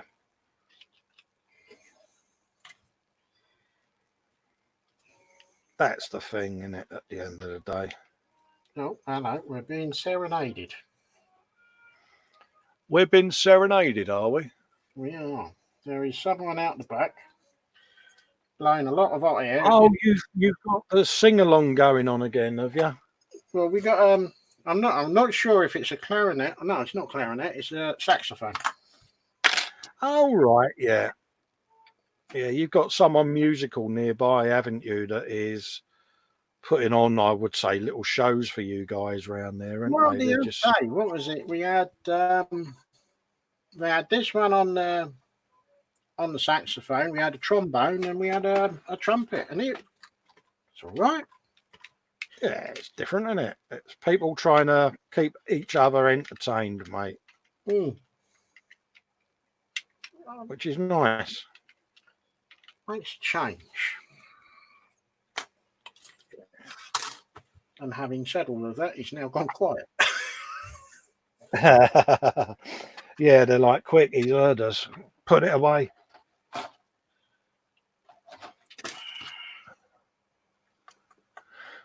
Andy's saying his F-16A is getting painted like one of the aerial bots from Transformers Gen 1. Good for you, mate.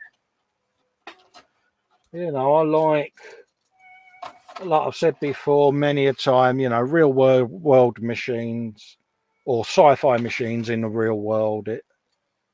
It floats my boat, I'm afraid. It's something I just think would work.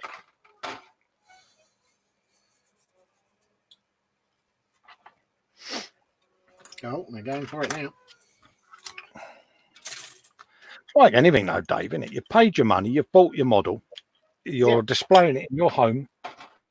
And if you want to paint it pink with yellow dots, do so, mate. I think that's going a bit far, but Yeah, you're saying, yeah, it's a 1/24th scale. Yeah, fair play, mate. And he's saying, yeah, Rolex, Dave, you do what you want to do, mate. Very sensible opinion there, Andy, mate. Well done, mate. well, I think you of all people know just how disappointed I was when I opened the box of that kit. Oh, mate, that is that was a good bottom lip, Dave. I'm going to give you that. And I think I had a right to. Oh yeah, it was a good wibble, mate. I'll give you that. It was proper moping, and you even put your cup of tea down in disappointment, didn't you? Yeah. I got puppy dog eyes. I got I'm doing this proper. I got an inbox review live in a hangout of this kit, and the bottom lip was like an half inflated dinghy hanging up his face.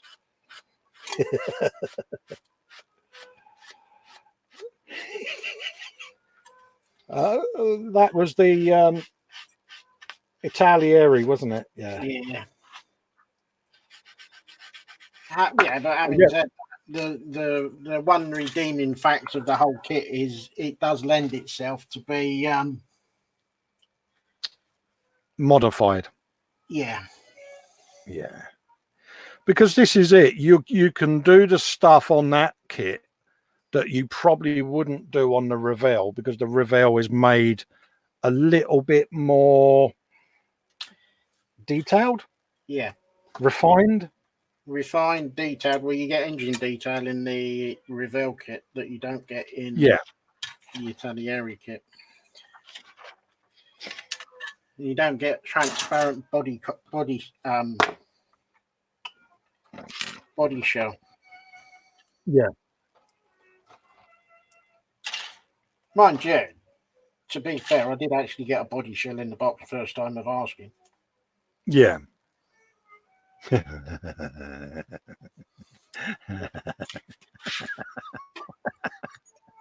Oh dear.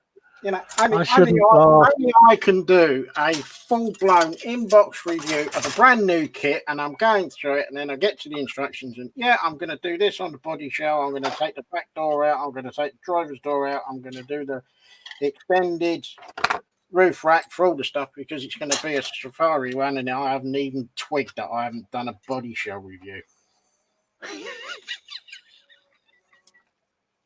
Oh dear, made my day. Oh, it really made my day, that did. Oh, mate, it was so funny. And when you expect to get a bit of sympathy from your mates, you just get ridiculed. Absolutely mercilessly ridiculed. That would be the correct assumption to make. All I'll say to that, would you have done anything differently if that situation had been me? I would have been first in the queue, mate.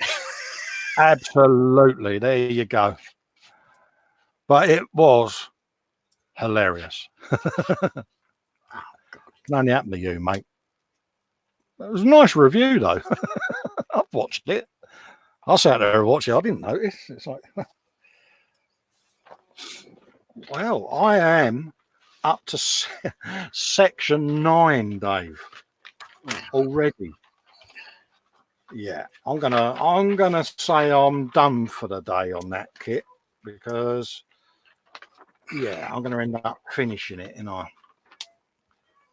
we want to get some paint on some bits because I've got to take most of that apart that I've assembled just to paint it. So I might end up just doing some sub-assemblies away from it and then put everything ready to go primering, mate. That's scary, Dave, isn't it? Ding dong, mate. I'm quite chuffed with that, though. Any of you haven't got one of these, grab one. They are mint. They really are.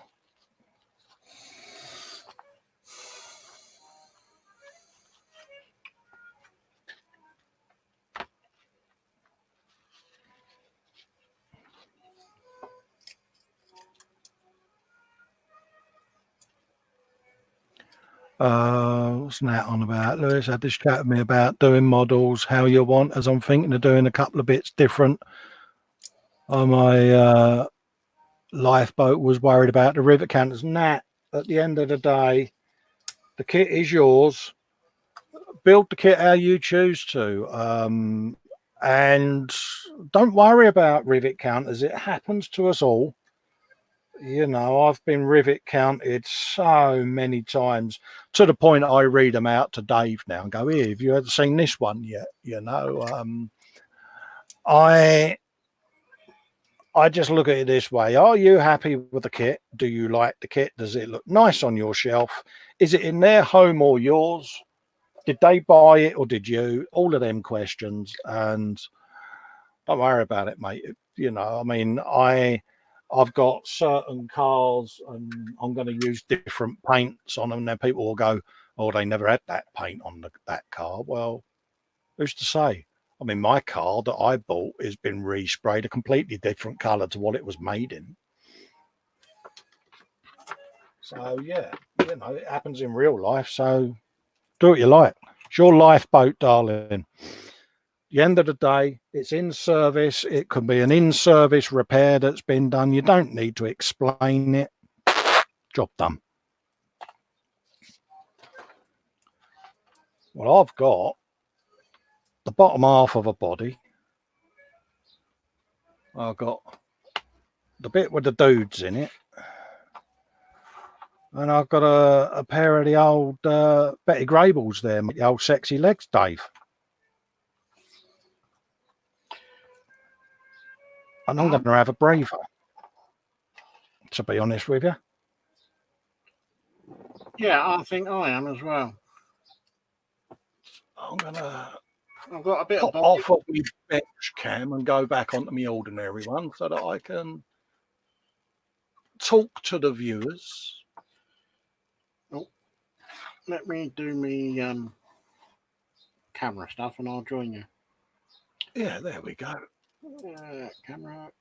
Oh, really?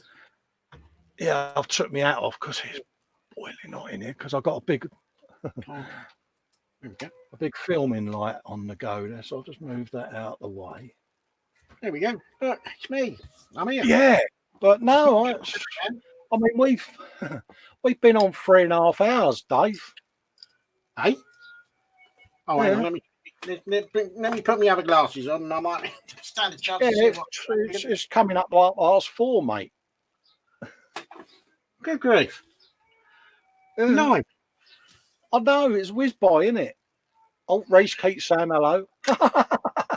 He's a bit Hi, late, mate. isn't he? Yeah, Reese, you're a bit late, mate, because we're about to disappear now. yeah, we're just wrapping up, mate. No, there's nothing in the chat. Yeah, you could have popped in, mate. What's his name? Grant popped in. I know Vincent was working this afternoon from home, so it's not fair Poor little Vince. to put a live up and invite him in when he's having to do work because it's not fair on him. But yeah, I'm really, really pleased with that kit, Dave. I think, that's up there, mate, with decent quality, isn't it? Yeah, get you one of them, mate. If you haven't got one, Go get one. go and get one because, Your stash needs one.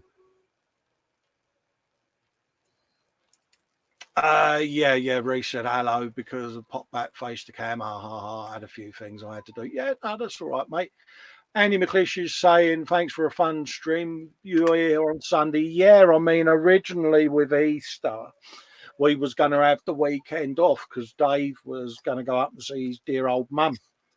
But with current restrictions in place, it's kind of been put to bed, and we thought, well, at the end of the day, we're going to be at the bench, and mate, we'll just do our usual show. You know, you guys have got other plans that you're going to do, and you think that, well, give it a miss this week, then we won't do one. But if you want us on, mate, we'll be here for you.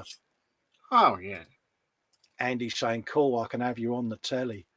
Ooh. That's a scary thought, mate. This big old ugly mug on a big old flat panel. Yeah, that's quite scary, mate. I mean, could you imagine me doing one of them?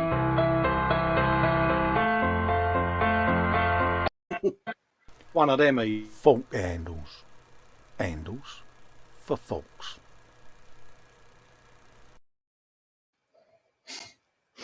Yeah, I don't get out much. We had noticed. I've got another one I did over the some of people in chat will remember we had a thing on e-models where we gave away a set of pigeons, and they come with attachable feet and wings and everything, Dave, and they were mint, mate. And of course, I was unable to sleep one night, so I done one of them pigeons because they coo. Did you notice the hat wobble and the cooing? Yeah, I know. You want to see that again, don't you? Here you go. Pigeons, because they coo.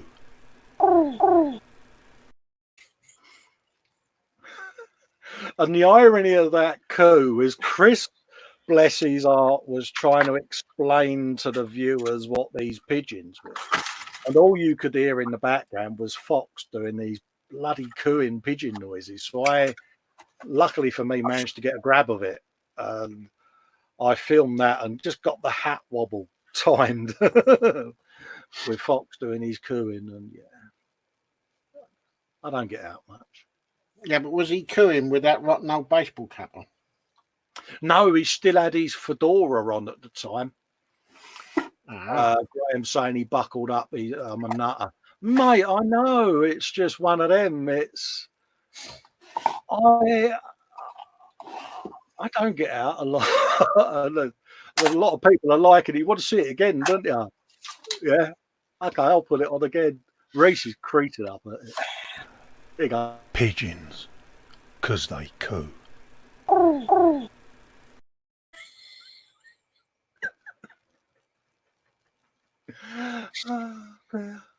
Oh, mate.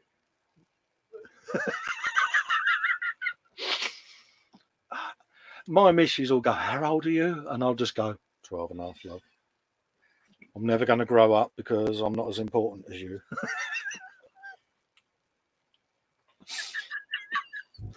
Oh, dear. I sit. Dave, bless him. We made an agreement, didn't we, a couple of weeks ago that we was both gonna film a channel update each and put them on our YouTubes. We're going to do a channel update and be super professional each month. Well, Dave went and done his. He said to me, I've done mine. Where's yours? I said, I'm on about take 12, mate. I keep making rapey noises and giggling because it all ended up on the cutting room floor, and I've got a bloopers folder to die for at the moment. And the names I started calling myself, because I'll be there all profesh with me greeting, yes, welcome to the channel. This is what I've been up to. And it's like I leant over to Hufflepuff Harry Potter, as you know, and I'm like, take two. And I got a belly laugh, Dave, and that was it. And there's over an hour of me just trying to do this, and I had to stop, mate. I'm like, I've got tissue. My missus coming. What are you up to? I said, I'm trying to be professional and film a channel update. She went, give up. She said, you're a girl. I'm sorry. Yeah. And my boys just look at me and they go, that's my dad.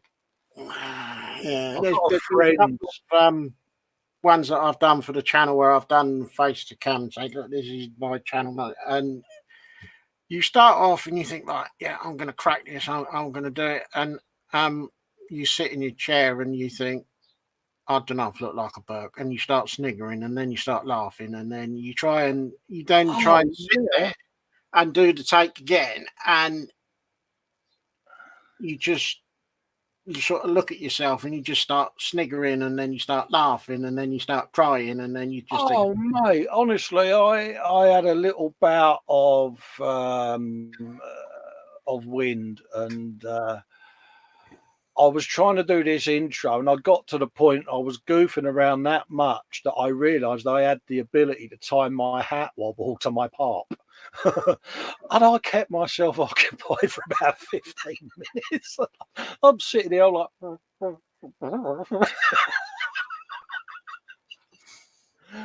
that note, I think the one that the outtake that I've taken that makes me smile is I'm being super professional. I'm sat here and I'm working away on said kit, and you just see me sort of tilt ever so slightly to the right, and Yeah. And I'm working away. I've ignored it, and I'm working away, and then I go, oh, it stinks. Yeah. I mean, that night I overbalanced in my chair and I fell off my chair, and I managed to get my head stuck under the cabinet door. So I got my feet now face up on and I'm at a 45-degree angle because I've got my airbrush going. I've got the cabinet door open to let the fan air circulate, but I've slid and I've trapped my head like that under the door, and I'm like, right. How am I going to get out? I've got the camera rolling, didn't I? Because I'm trying to film an intro, and I'm reaching up to get my phone, and I'm like, Lex, that's my name of my eldest son who's up. He couldn't come down and help me. I'm stuck. And he walked in and he pissed himself laughing. And I'm like, yeah. He said, how the hell have you ended up there? I said, don't ask. Don't ask, you don't need to know. Just help me get out. Yeah. And it's like, yeah, I fell into the cupboard in the lounge, didn't I? I was, I was putting in a plug socket. I've had a full spinal fusion, so I struggle to compress and get in spaces, and I have to lean at angles and try to get myself in, and I overbalanced, and I've gone, and I'm head, shoulders, and down to my waist inside the big cabinet in the lounge, and I'm like, you might want to grab my feet and help me get out of this. And my missus, she did nothing. She just got the phone and she's like, this is gold.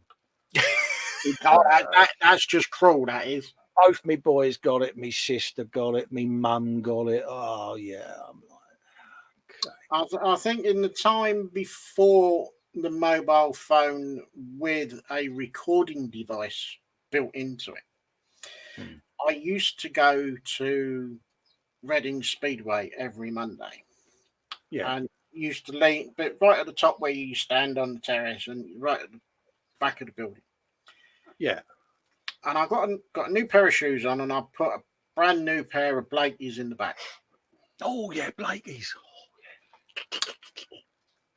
And I'm standing there, and I go from the vertical to lean back on the wall just underneath the window, but you can't get close up to the wall because you got the slope at the bottom.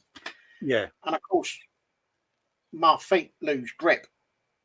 Oh, and yeah. as I'm sinking down at a fair pace, the hand that's holding the pint is countering the angle that I'm going down at, and the pint is perfectly level. I've ended up looking like a complete mess on the floor, but the pint's level, not a drop has been dripped. And everybody around me is absolutely pissing themselves because they said, well, you just kept looking at your pint and adjusting the angle because you knew you couldn't stop yourself. I was out with my missus the last time we had a frosting. As you know, I'm on sticks when I go out and about. And where it was a little icy in our town, we've got that horrible marble flooring or whatever it is in the town precinct. It's like an Olympic skating ring the minute any semblance of moisture hits it, you know. And of course, there's a slight incline. She's like, mind how you go, love. Yeah, of course I will. I'll be all right. I'll just, you know, and I got my elbow, like she's got hold of my elbow, and I've started to walk down this slope. Now I'm 6'1" and 18 stone. I'm a big bloke.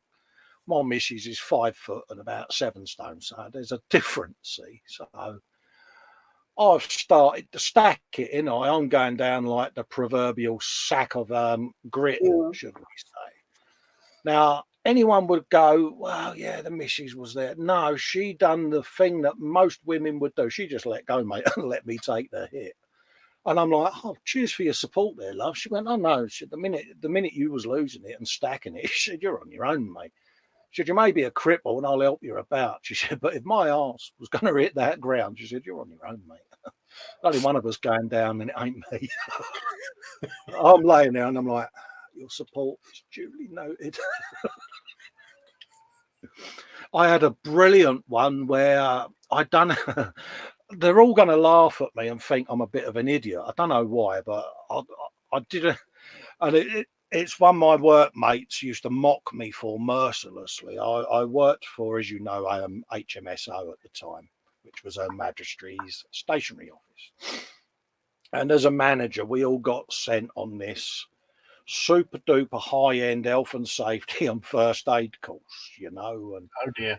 I was suitably impressed with my newfound skills to the point I used to walk around with a little pouch on my belt that had the old breathing tube in it and all of the gubbing. Well, I was prepared, see. So then my missus was out in our local town centre at the time, and I was still an active fella back then. And I've heard this racket, and I've looked round, and there's this bloke flat on his back with a wheelchair next to him. And I thought, oh, poor sod. So over I go, Superman, health and safety, first aid. Now's my chance to be Mr. I can solve the situation, see. So I sat him up. And, you all right, mate? You know, you had a bit of a smack on the old canister there. You got the old tweeties going around. Just, you know, have a breather. Stood the wheelchair up, and I'll give you a hand, and I'll done the thing. I stuck my hands under his shoulder, and he starts giving it all of this. And I'm like, dude, I'm trying to help you. And he's getting in me all that. So I plonked him down. I'm like, mate, I'm trying to get you back in your bloody chair. I said to help you out. And he looked at me and he went, it ain't my wheelchair, mate. It's for my mum.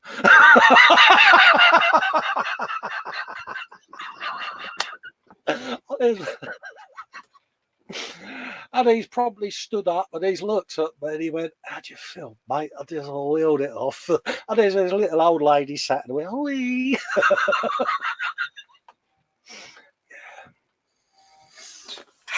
There's nothing you can say to that, really, is there? Yeah, it's like, really? You know, and it's funny, Andy saying, oh no, he did a Del Boy. That to me is comedy gold. That bit in that Only Fools and Horses where he stood there with Trigger at the wine bar and the guy the guy walks out and lifts the flap up. Just goes, have you ever stacked it on one of them automatic doors? You know the shops have them now. I don't know whether you get them where you are, but the one stops have them. It's like this Star Trek sheet of glass. You know, them sort of doors. And I can remember pottering along there and getting a bit of momentum up because it was raining, and I've gone like Garfield. The doors come shut, and I hadn't noticed. No, I think the only thing that I can get close to on something like that is somewhere where I worked, you had a particular sort of security door where one bit opened, you stepped in, it closed, and then I'm with you. The hyperbaric chamber thing, yeah. And the other one, because you had two. Yeah. One was out of service, and there was one working. And my workmate was standing behind me, and I said, right, I'm going in first. So doors opened, stepped in, doors closed, and I thought, sorry, mate. Yeah. Doors opened, I stepped out, doors closed. Yeah. Doors opened, he stepped in, doors closed, and he came, you bastard. Yeah. In there. I don't know whether you've had it at work. You know, it's the typical British sense of humour, really, isn't it? Where you're sat there in trap two and you're doing your business, and you let one out, don't you? And it's a bit ripe, isn't it? And you've made perhaps a few Hufflepuffs, and then suddenly you hear someone's doing a Muttley in the cubicle next to you because they've heard everything and they're laughing their head off. And you play that waiting game, don't you? And blokes probably do this all the time. We sit there and we're like, I ain't going to go out because they'll all think I'm some kind of nutter, as if they would. Yeah. I think on that note, I walked in to do what was needed to be done. And someone was in one of the traps and let one go, and I just piped up, Christ, the end of all that, and a bit more choke, and it would have fired, and he started sniggering. Oh, yeah. I've done it before, you know. Do you want me to call house and get him to come and check your pulse? and you start this conversation off, and then you walk out and you find it's one of the CEOs, and you're like, oh, I didn't realise it was you. Or you hear them and you're like, cool, but I'm so glad I ain't you. And they're like, you wouldn't believe the pain, mate. I'll leave you to it. Yeah, you're on your own. Deal with it. or you get that knock knock. Is anyone in there? Yeah, what's up, mate? Run out of lavatory roll. There's none in there. I'm like, oh, well, I work on such and such a department. If you want to deposit a nice cup of tea and some jammy dodgers, I'll give you this roll. Cheers, mate. Yeah. I think on that note, yeah. Instead of wrapping up, I think we ought to wipe up. Oh, mate. Yeah. Lewis is going, yeah, did I miss anything? Yeah, Dave got a bit silly, mate.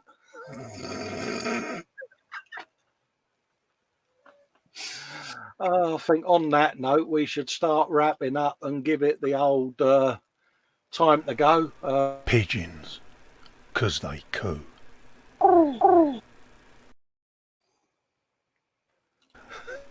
Pigeons, 'cause they coo.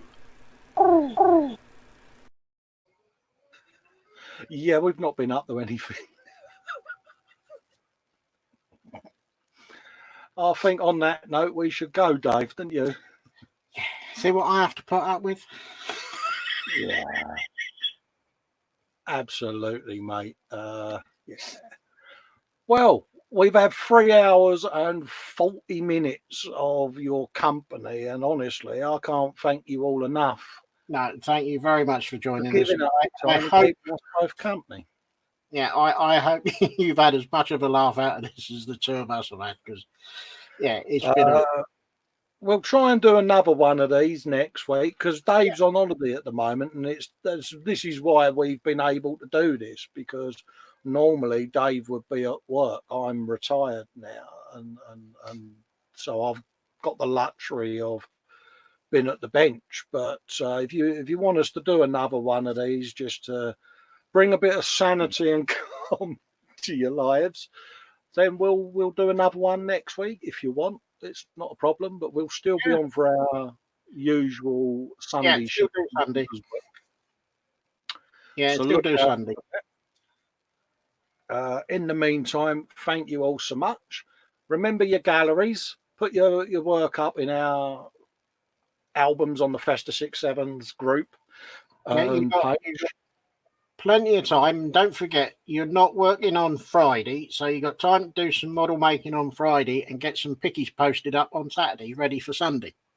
Yeah, there's a few people that asked me for this. I've done a thing for the StreamYard because a couple of people have asked me about my Patreon channel to try to help towards the cost of the StreamYard each month to host these shows. And they're like, if we do a patronage, it'll help you keep this format going, because I'm on PIP and I pay my PIP into StreamYard to get this software to do what we do with how we do it. So I had a couple of messages off of a couple of the viewers, and I noticed one of them's in the chat at the moment. So that's basically what you can do. Just to, if you feel like it, give us a bit of support. It'd be muchly appreciated. Oh, definitely. Dave's got a patron as well over at patreon.com, Model Maker Dave's Workshop, which I'm just about to put up now as well. One for Dave. And well. just as a very small snippet, there will be over this weekend, possibly, an update going up on the Patreon channel as to what is going to be on the build list next. Yes. Yeah, and I've also had the thing where we'll do a couple of live video build streams and that for existing patrons, and then they'll be streamed to YouTube probably the week after they go out. So yeah, so there's lots of activity. Anything you guys have got groups wise or page wise, YouTube channel wise, even your local model clubs that you're members of, put links up to their sites so that we can show off what they do and what they're about, and perhaps get them some memberships. So even if it's just people logging onto their website just to have a look to see what they do. Yeah, I mean, this show's about you guys, the viewers, and your hobby and what you do, and getting your work out there. Me and Dave, we've got the pleasure of having some company when we're doing a bit of building, and if people want to see what we build, they can go and view it on our channel, because we kind of get a buzz out of doing this for you folks. Not everyone has got the ability to film or have their own channels. So if this is a way of growing you and your channel, then I'm happy. I'm giving something back. That's what this is about. It's all about giving you guys a little bit of the limelight to show what you do rather than what me and him do. Yeah, you know, I'm lucky. I've got the e-models thing and the YouTube and the Sunday Brunch and that. And, you know, I'm coming across some good builders here. You know, Grant's a prime example that came in earlier on, you know. Yeah. Post, oh, I like your work, mate. You know, that's really nice stuff. You know, give us some more info. And, oh, well, I don't want you to be offended. No, that's what the page is for. Pimp it. Yeah. You know, if you make stuff and sell it,